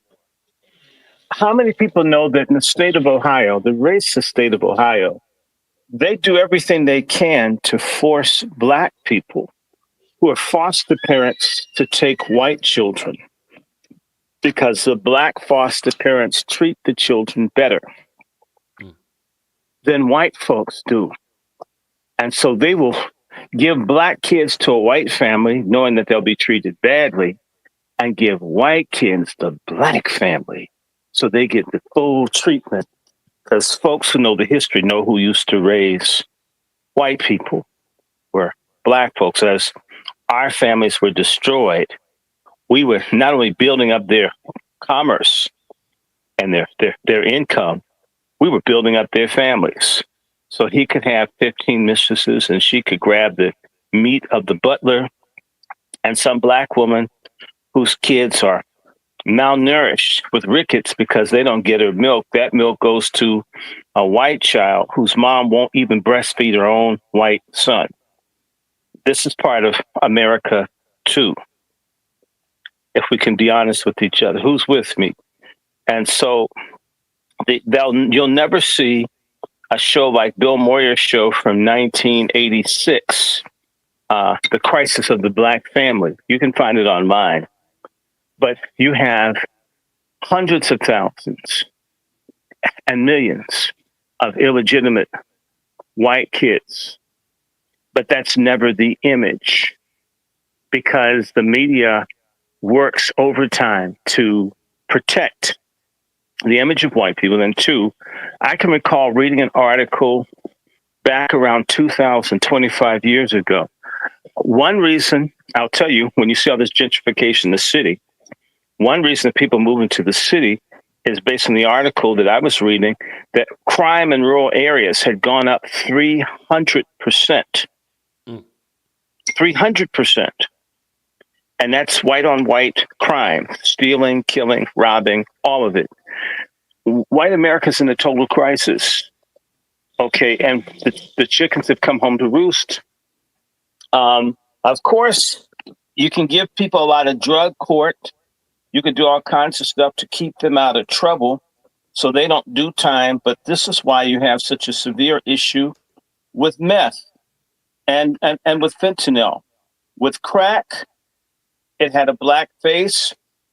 There was an enemy for people to rally behind to attack crack as a social problem. But with fentanyl and the opioids being a white situation predominantly, they have not. But they've come forth with drug court and everything else, housing, everything, to shore up white addicts and not hold anyone accountable and talk about the humanity of addicts. Have you ever seen the mothers crying on TV about their little junkie son or daughter that was a hero? Did you ever hear of a Black crack addict or a Black drug dealer being called a hero by their parents and it being sensitively covered on the mainstream media? Or did you have a Black mother or father saying, I wish my son or daughter weren't doing this, right? as much as they say black folks have no accountability, right? So this woman, who looks a lot like Lillian Gish. Lillian Gish was a silent actress who was the star that was running from the Black Civil War veteran and D.W. Griffith's Birth of a Nation. That's another reason that they're giving her money. People have a historic memory of Lillian Gish. By the way, Lillian Gish, a total slut, Hollywood, early silent screen star. Okay, y'all get me. Just like you had Fay Ray with King Kong, another trampy white woman who was like a sex symbol. So, but they're going to make her look good. The same way they made the whore-ass woman Fergie, who was married to one of the people in the royal family. They never made her out to be a slut, even though that's what she was. Because in reality, the only real weapon that the white world has now, outside of nuclear weapons to control people, other than military power, is the media. And we still haven't gotten to the point where there is a strong international reporting that debunks and debates them. And even when it does happen, Al Jazeera, Press TV, RT, and other smaller networks, right? Xinhua News, anybody that can debunk white America, the American public, isn't allowed to see. Because this is just like before the Civil War, where censorship was at an all-time high. Why? They were trying to cover up what they were doing to black people. It's always the same story. It's all about us people. It's about hiding the crimes and the wickedness and degeneracy of their system. And so back then you had happy slaves. And then you, at a later point, you have crazy slaves on drugs, a crack thing. But they can't take a good look at themselves. They really can't. But we have to hold that mirror up. We have to make people see themselves even when they don't want to see it. And that's the other thing with Brick Girl or every other story that comes along, like Carmelo. They wanted Carmelo, as our brother said, to be from a jacked up family so we could dismiss and all that, because that's what they want for us. They have a satanic death wish on us, and that's what they look for. And so some of us have experienced it in various ways, whether it's applying for work and the person trying to find a criminal record on yours truly and couldn't find anything, and being told in the interview I was a freak because I'm a black man that didn't have a whole bunch of negative stuff. None. I still didn't get the job. It was a white woman, by the way. Okay, let me let this go. I land. Hey, check this out, though. Brother Short, I got to touch on that situation that you brought up because it is intriguing.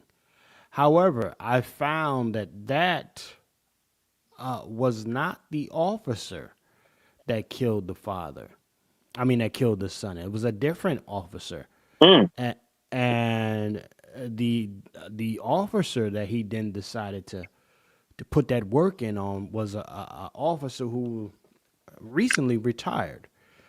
So let's bring this up, y'all. For those who aren't up to speed, and one of the person in the chat said that was the last subject matter that we were talking about. That was a Somali child. It wasn't a black child, but again, get flat blacked at the drop of a dime. Especially when that melanin, you talk about that melanin skin. So the darker hue. So, hey, it is what it is. Let's go ahead and play this, though. This is a clip. This father is on trial, was being held at the moment for having had gone into a rage state. And anybody that had on a police uniform essentially had to get that work because now you done killed his son, and somebody got to pay. I understand this father's sentiment, right? But you know what? Let's play this and then we'll have a Hey, conversation. Chef And then we're gonna B, close it. Yes, sir. I got a question. Do you think that he grew up watching Speed Race as a cartoon? Possibly. That Okay. was a classic. I did. Let's play this. Father in Cincinnati who was arrested for murder after police say he ran over a police officer on purpose. And many believe it was an act of revenge after police shot and killed his 18-year-old son. The day before Rodney Hinton Jr. was arrested, his 18-year-old son, Ryan Hinton, was among 4 young men found in a stolen car in Cincinnati. As police approached the vehicle, the 4 men jumped out and ran, and Ryan, who was reported to have a gun in his hand, ran between 2 garbage bins where police were heard shouting, "He's got a gun, he's got a gun," and then they opened fire. Ryan Hinton was shot in the back within 6 seconds of the police approaching the car, and he died immediately. Reports say later that day, Ryan's father, Rodney, saw footage of the shooting and he became enraged over the loss of his son. The next day, police say he spotted a random deputy directing traffic near the University of Cincinnati's graduation ceremonies, and Rodney aimed his car and crashed into the deputy, killing him instantly. The yet unnamed deceased police officer had retired from the force, but he decided to take on this last special assignment for the city. And just to be clear, the officer who was killed in this crash was not the same police officer who shot Rodney's son. Rodney Hinton Jr. is being held without bond until his hearing on Tuesday. What do you think of this story? Leave a comment to let me know. I'm Tierka with the Credit to the content creator. What y'all say, man? Let me go to the panel, man. I'm gonna start with Q, work my way down. Brother Pauls, Brother Q, what say you, sir? This is, listen, I understand the rage, right? So, for me, if somebody did that to a child, I don't have no kids, but I'm like that even with my nieces and nephews. All right? Somebody got to get this work. Okay? And I get if I get into that rage state, I don't know where I'm at. I just know somebody got to hold this L. In the case of Brother Q, what Brother Q say. So what say you, Brother Q, man? Was it too far, or is it a show of promise as far as men coming back into seeing things for what it should be, which is an eye for an eye? What say you, sir? Very layered topic, very layered subject. Was he enraged because he felt that he couldn't help his child? Was he enraged that he may have felt that he failed as a father to protect, provide, and give instruction? Was he enraged that his son was no longer with us? He took it out on the wrong cop. The ends don't justify the means, in my personal opinion. I mean, to be in that situation as a parent is a level of hurt, a level that I've never been at. Unfortunately, I hope I don't never have to face. It is a situation that I think that he may believe that is justifiable, even though it was the wrong person. He probably bunched all law enforcement in one big bag and said if one did it, all of them should pay.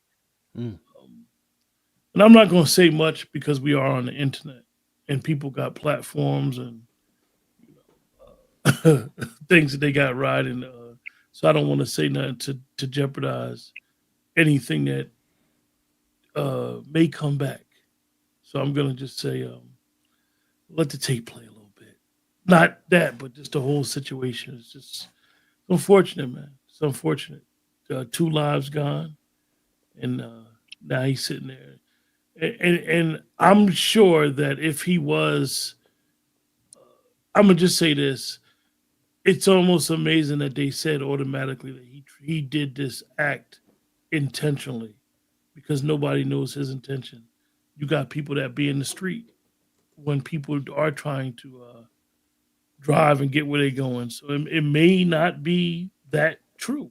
It may just be a coincidence that he hit an officer and they automatically think it was revenge. I don't know.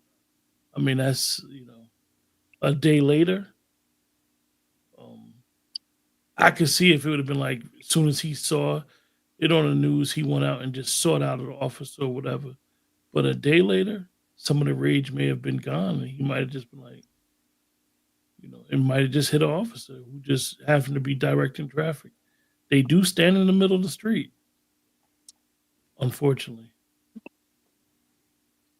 Well, I will say this and salute to the 160 plus in the building. I agree with you. Let's be clear. We don't advocate for violence on the platform. We don't advocate for violence. However, listen, I believe, that the father, in that moment, it's hard to speak to a father who has already made their mind up, especially feeling as if you were helpless in protecting your son. Right. That is a different kind of rage, especially when it was somebody like somebody actually did it instead of the child dying of natural causes. Right. Again,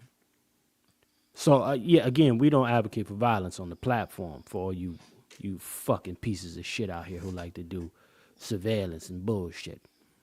Nonetheless, I do understand where this father may have come from. But I'm going to go to the wolf. Sir, what say you, being a retired DMV DC officer, sir, 20 plus, almost 30 years in the business, sir. What say you? Definitely got to hear from our brother Wolf.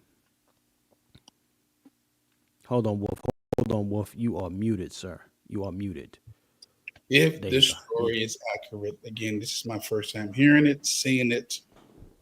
I normally try to wait for the information to come out, not speculation, but I'll deal with the speculation. If the speculation is that there was a stolen car, if it's speculation that 4 alleged suspects jumped out the car, if it's alleged that one had a gun, right? And the officer saw it, and they decided to stop the threat, they are doing their job. If it's alleged that you can't, let me say something. You can't negotiate with guns. You, as a police officer, you can't negotiate with the gun.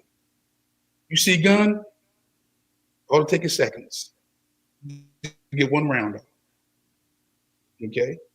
Now, stolen car, suspects, gun, death, all they find is about it, he gets upset. Well, did he get upset about the car that was stolen? That his son was in? Speculation, allegedly, because I don't know. Okay? Did he get upset that his son had a gun? Huh? What was the raise for that? Again, speculation, allegation, I don't know. And was his anger misdirected? You damn right. So somebody else going to pay the price for something that happened to your son? And you don't have all the facts? Come on. Come on. You don't go out here and kill people because revenge without no plan. And I'm not advocate of violence, but Pops is wrong. That could have been, I don't even want to put myself into the equation. So I'm out here directing traffic. I'm just retired with the uniform on, and not even police uniform, a traffic uniform. If he's retired, that's a traffic uniform. The police. I see a lot of citizens look like the police, have their colors and the uniform on, but they just directing traffic. Why? Because people know, or people may not know. If I run over this person, I run over the police. So you're gonna take him out? Man, he out of order. He wrong. If it happened the way they are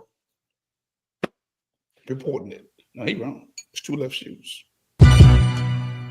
Man, Brother Juan J. Johnson. So you won't. So there are no exceptions for heartbreak. I get it. Man, I understand. No, I don't. It's not about exceptions. It's saying you got to be able. You have to be able to manage your anger and your frustration and get the facts. I mean, he just disregard the stolen car and the gun. So you're just going to allegedly, because I don't know, speculation. So you just, as a father, disregard the stolen car that you're in and the gun that you had because your son got killed. Man, that don't even sound right. Come on, man. What's the law of nature? What's the law of the streets? You get a gun. You got a gun. You better be ready. Yeah. You better use it. You got a gun. It's kill to be killed. If you're gonna produce the gun after a chase, man, you done. It's my life for your life. You done. Because you've already committed the crime. We're chasing you. The police are chasing a stolen vehicle, occupied 4 times. They bail out. And one of them gets behind a trash can and produces a gun. If that's the case, I don't know. But if that's the case, then I'm going to stop the threat mode easily, quick. And I'm putting that person down. I don't discriminate. Crime don't have gender. Criminals don't have genders. It's male or female. Or color, black or white. But it's a speculation. If it happened this way, he done. And the father is out of order. Well, I'll say this. I mean, now listen. Objectively, you are 1,000% right. The father is out of order.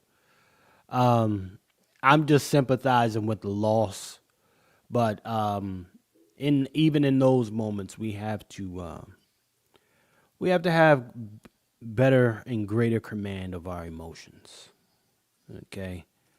Yeah, just going and mowing somebody down, that's out of pocket. You know. Let me go to Coke. Brother Coke, man. Coke, I know you've ran some people down back in your day after a couple shots of that Coke the sharp way. Sir. What say you? Hey, I actually would like to agree with Lone Wolf on this one.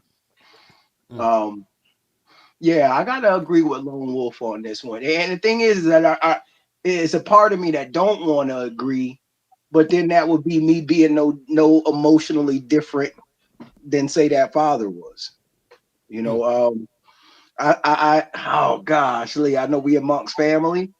In some regard, we got to stop alley-ooping these white supremacists.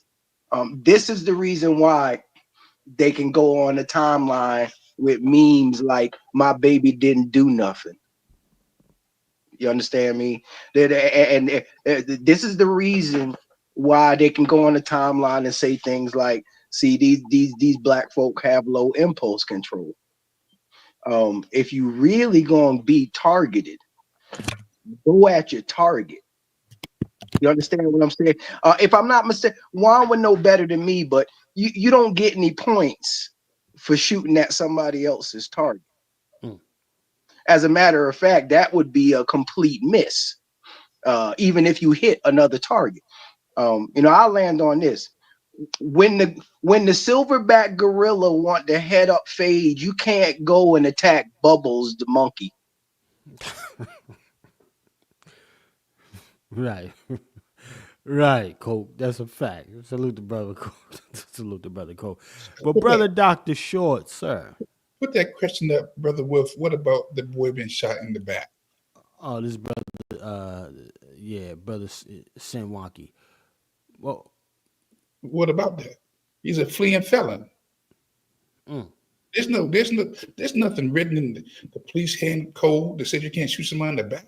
He's a fleeing felon. Now he's a danger to the community. What are you talking about?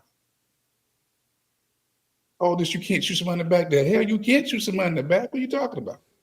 If you're a fleeing felon, if you're a danger to the community, you get shot in the back too. You have to face me to get shot? What are you talking about? I teach this. You can shoot the person in the back. They're fleeing felon. Especially if they try to kill you or somebody you know,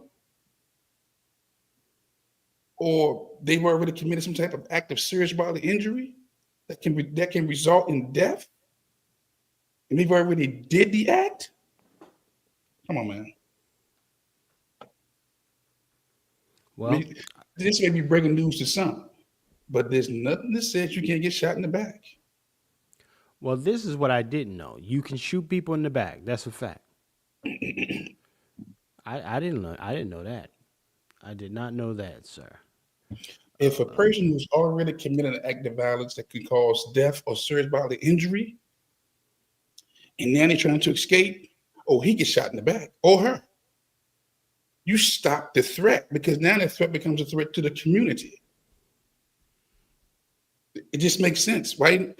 And it'd be different if they just surrendered, but no, now they done shot or slashed or beat somebody, and now they're on the run.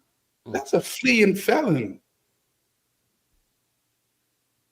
who caused death, who could have caused death or serious bodily injury to somebody. That person needs to be stopped. Well, let me go to my brother Dr. Short, because we're gonna get ready to wrap up here, sir. What say you, brother Dr. Short, if you're still there, about this subject matter here, having okay. Hey, well, this is sort of where I have to go with my best friend, White Jesus. And White Jesus says the wages of sin is death. Now, you stole someone's car. I hope they didn't beat up or knock someone upside the head. We don't know how the car was taken. And I don't know enough about the case, but to me, especially if this boy didn't come up in a two-parent household, he could have run over the mother as well as the cop. Because that's where a lot of this mess starts. But I need to know more. And my sense of things is this. That Hamilton County police are notoriously racist and bigoted. The father may have known that guy's face. I'm not saying that makes anything right. But I've been following, like they've had near riots in Cincinnati that I'm aware of since the 90s. So they treat people really bad there. And they've got a big opioid problem that's killing white folks, but they've doubled down and stayed doubled down on black people. Cincinnati has a history of very bad policing and a lot of racism. It doesn't excuse getting the wrong person. But I'm wondering if the father's temporarily insane. Was that a split-second reaction? But we don't know. We haven't heard from him. We haven't heard from his legal team. And so the same way I was fed a bunch of lies about Carmelo, if I had gone with what initially came out, he's just a ruthless, natural-born black killer. And it took a little while for the truth to filter out. And you'll find that racists often manipulate the news to get the first story out to vilify the Black Party, right? Nobody said whether this man worked, whether he had a job, if this kid had a juvenile record. We just know he's dead, and now his father's being accused of vehicular homicide. We need to know more, and I'm going to agree with other people, not to advocate violence, but you should get the right cracker. I hate the displacement of anger or rage. In fact, it's an act of cowardice. It's like the person that goes home from work and they beat the dog, the kids, the wife, and they're nasty and they're passive and sweet to everybody at the job. I know a lot of Black people like that. They never hurt the people that hurt them. They hurt the people that love them. I have family members of whom I will not deal with anymore because you're nice to them and they take stuff out on you that has nothing to do with your relationship with them. And they feel entitled to that. The same way that Black people become the escape hatch for white rage, where white people go out and lynch to do stuff and they're having a bad time, take it out on us.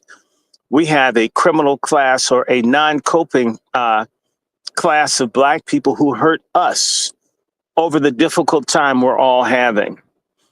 And it's rare, even with dude having the wrong victim, that pain is sent back from which it was issued.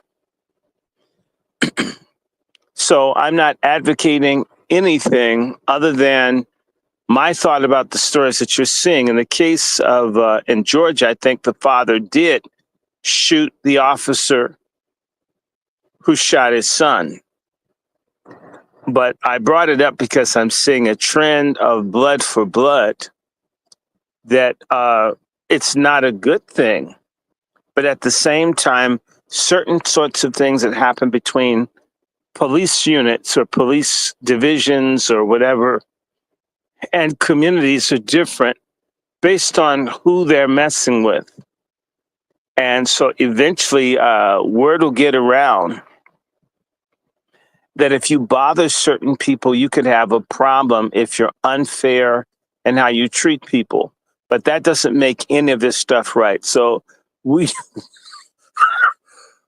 excuse me, we should wait to get more detail to see.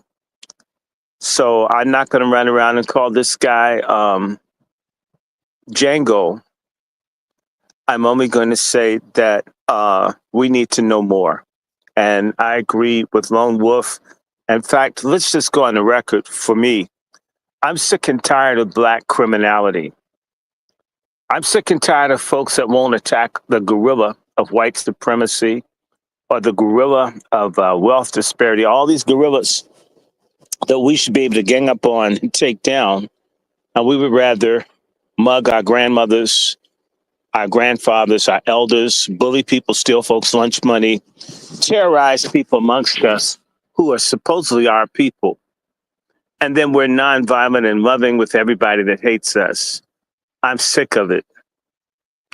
And more importantly, I believe in God. What's wrong with loving neighbor as self? Why couldn't those four guys buy a car? Why couldn't, I mean, there are all kinds of ways to get a vehicle. A lot of our people have become cheap, morally depleted.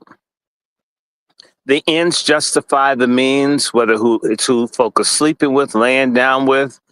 Everything is about the moment. Everything is about individual pleasure, never about what's right or what's wrong. That's a godless, wicked, perverse generation. And as the scriptures say, the wages of sin is death. The paycheck for being wicked, stealing, lying, cheating, drug dealing, raping, pimping, trafficking, whoring, twerking, child molesting is death. And that doesn't change for color or class. I land my plane.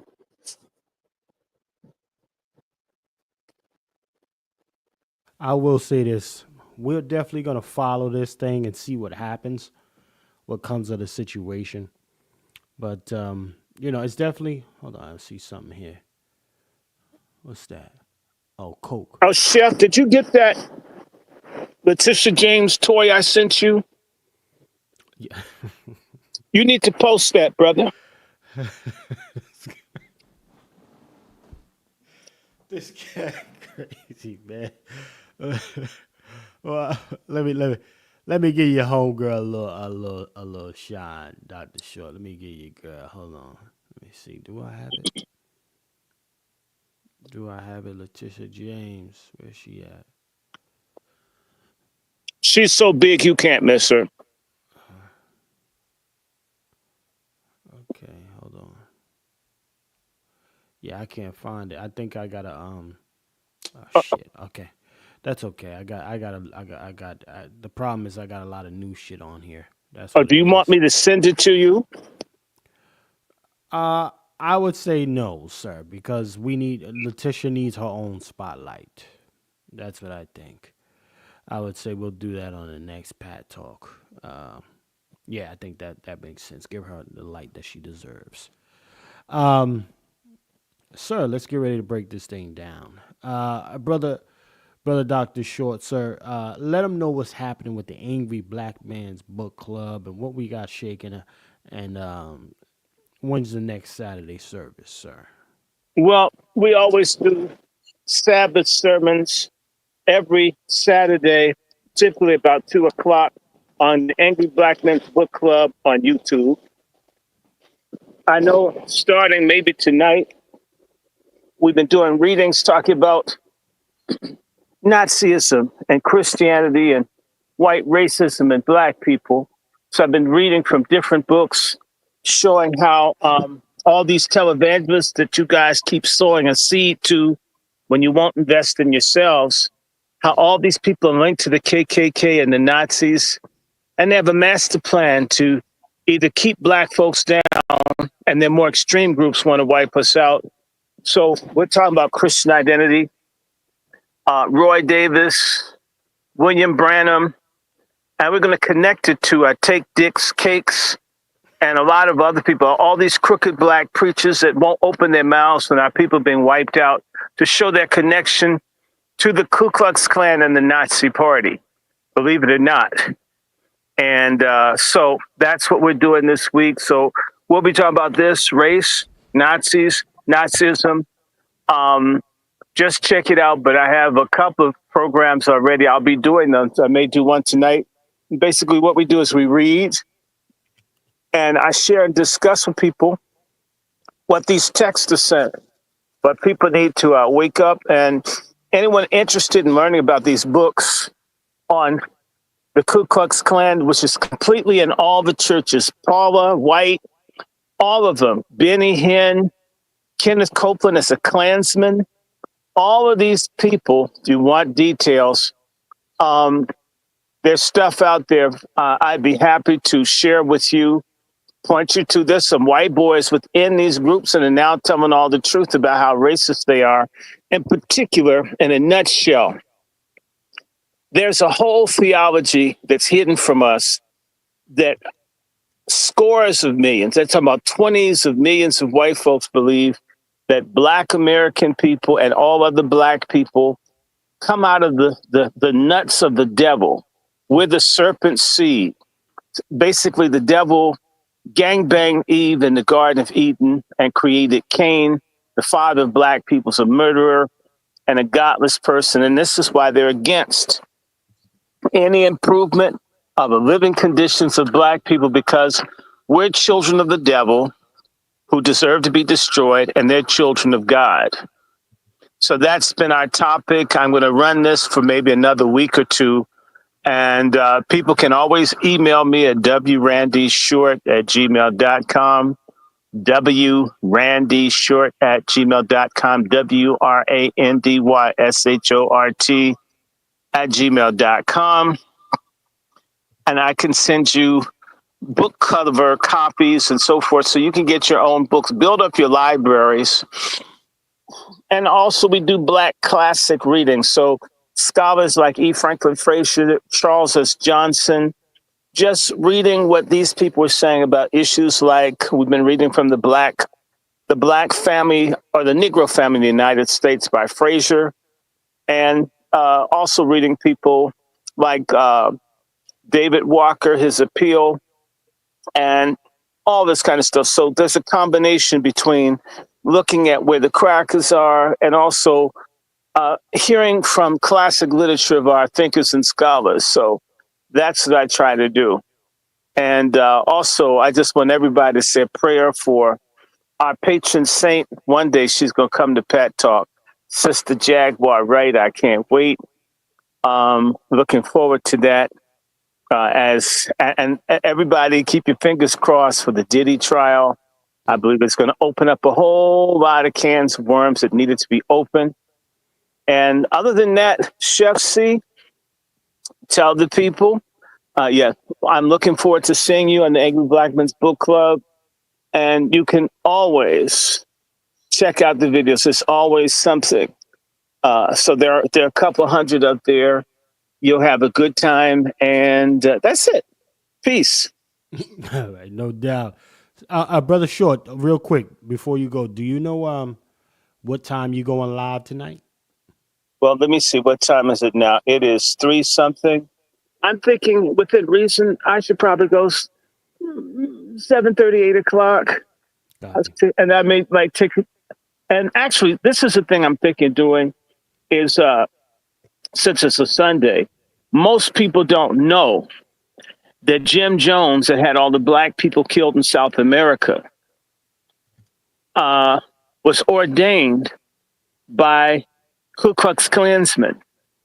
And it's, even though he claimed to be a Marxist and all, they still end up killing black people.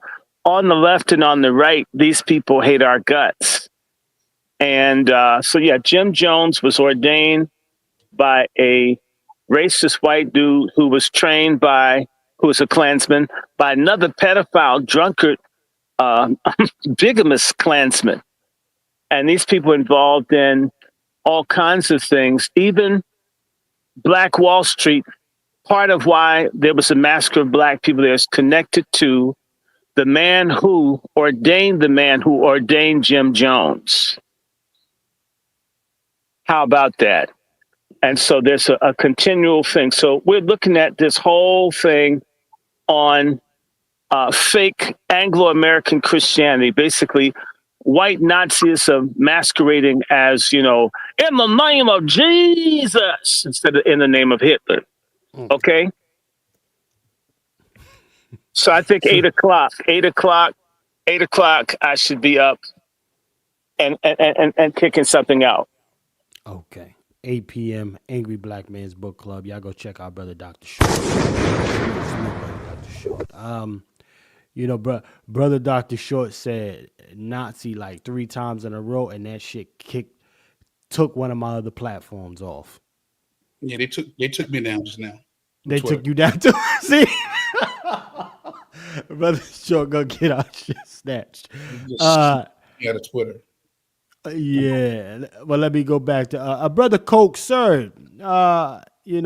Any your final words, man? We're about to get ready to shut it down and get up out of here, sir. I put the final word up in the chat. If you wouldn't mind bringing that up for a tick, sir. Oh, okay.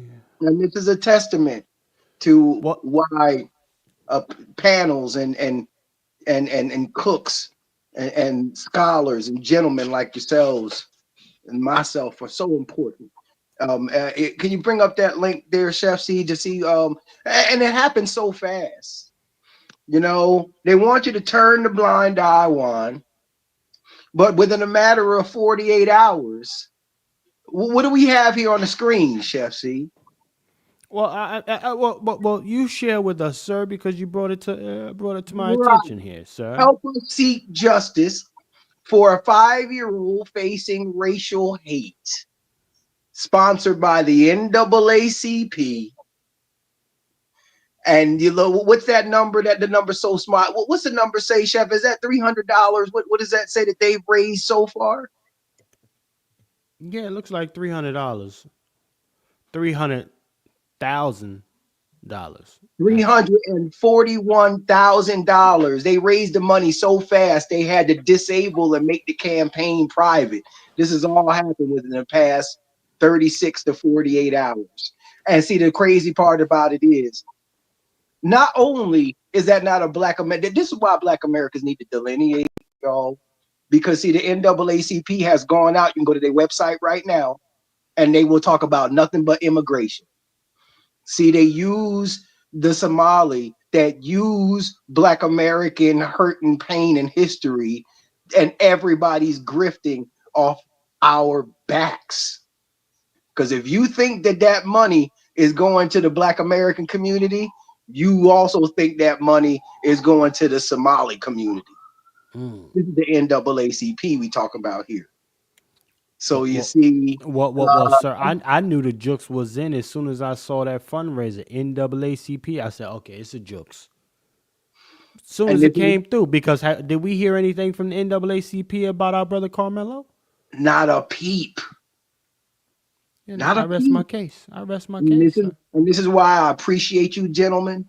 Why, amongst a sea of noise, you all are the signal. And I land. Salute to our brother Coke Sharpton, man. Appreciate you for checking in, man, and bringing this to light right here. Listen, for all my Black Americans, I believe the Anthony family is still looking for some contributions. I think their thing is still up. Go over there and put your money there. Okay? Do I condone the racial slurs? No, but this is a Somali kid. It's nothing wrong with delineating. You know, it's Black when you need something, and it's Black when some shit is going wrong. It's never Black when you're celebrating anything. Black American, more specifically. Okay? So, yeah, the Carmelo campaign, I believe that may still be up. If not, keep your money. Hey, Chef, I don't want to hear no excuses for donating to this platform. Salute to Sister Star and all of the ones that stomped down. Look, Chef C need to hire Chef C. Go get your firearms training from Lone Wolf. But all of that Black folk don't know how to collectivize into one big nigga wallet and all that. That I don't want to hear that no more. That leave that in 2020. Folk got it. And we know how. We just need some help in directing it. That's all. We just need some help in directing where it go. Well, we got it though. We can collectivize. So we just need to learn to collectivize in the right thing. Right. That part. Salute to our brother Coach Sharpton, man. Most definitely. Salute to the brother. Brother Wolf, sir. Brother Juan J. Johnson. You know what? Hold on. Before I even go to you, sir. You know what time it is. Stack him hard, fool.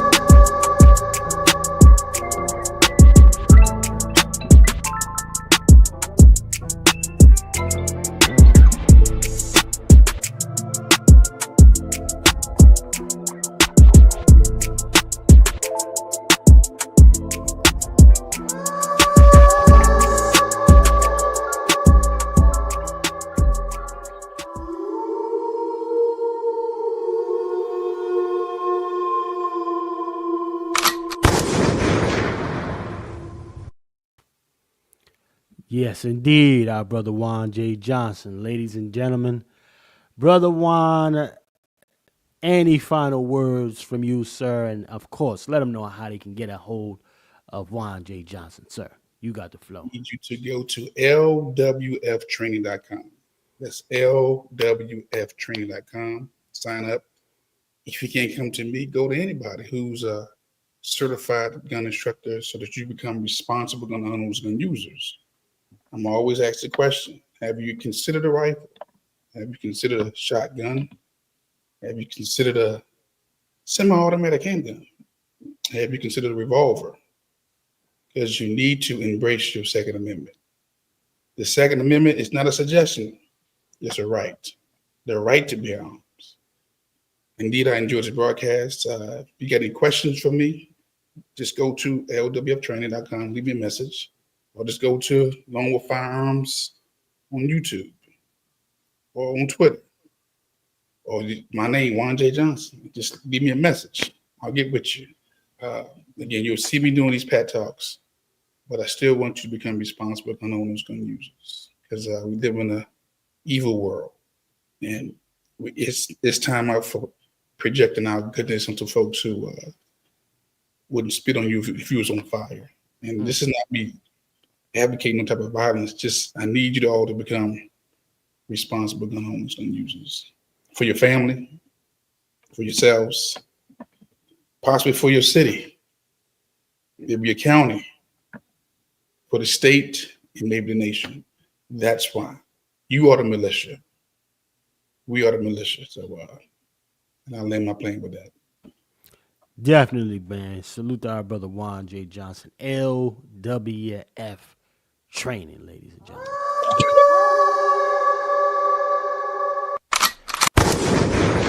Yes, indeed. Yes, indeed. I want to thank everybody for tapping in and staying with us for this entire time. That was a longer broadcast than intended, ladies and gentlemen, but you stayed.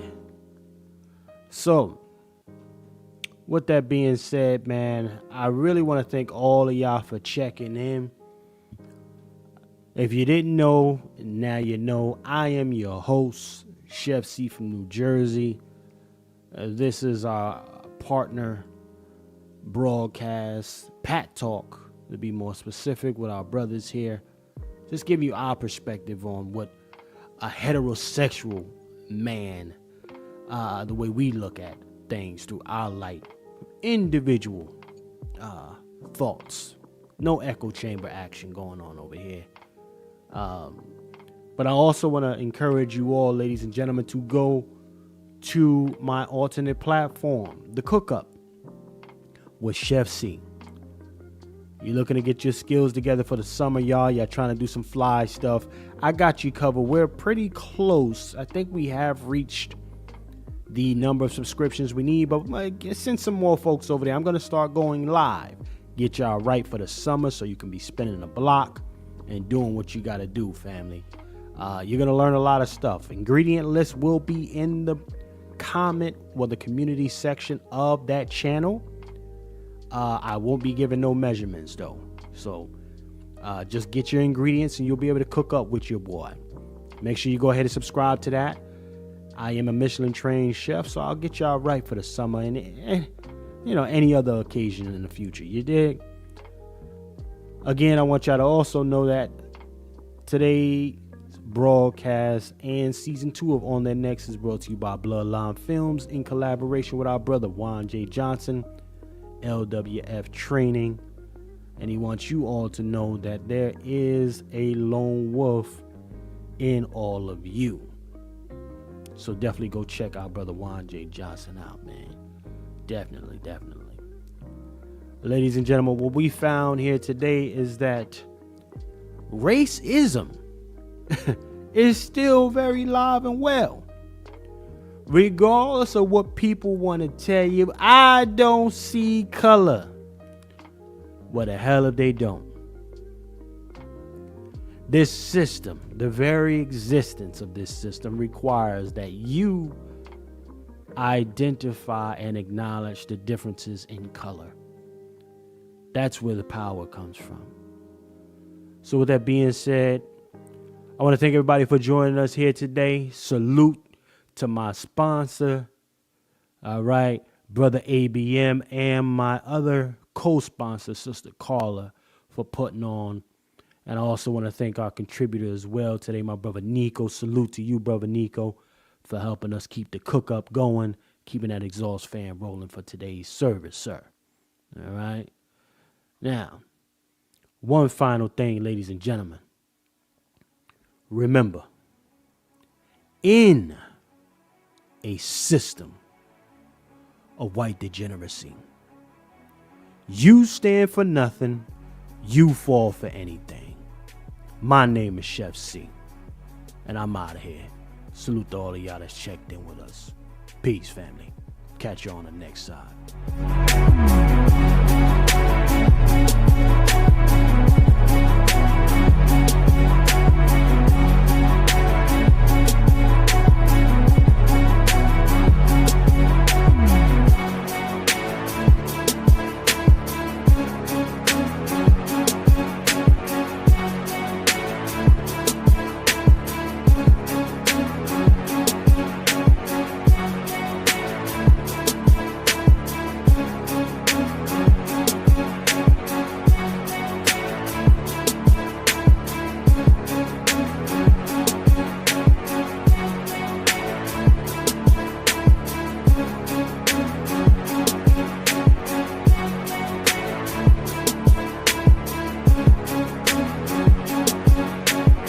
Scared to death Negroes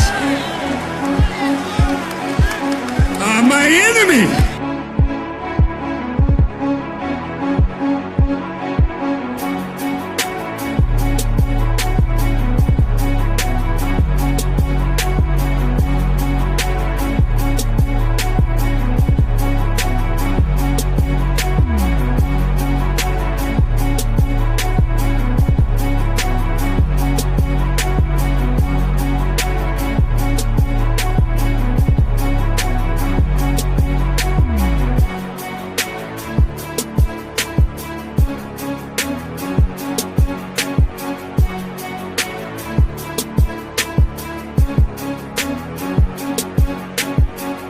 Scared to death Negroes are my enemy.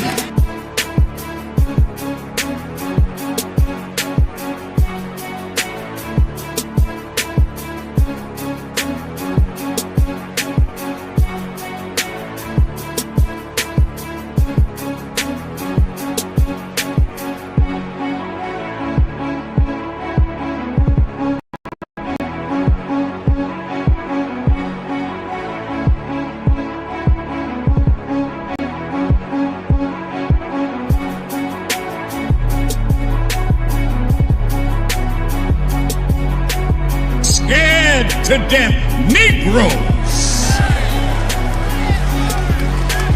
are my enemy.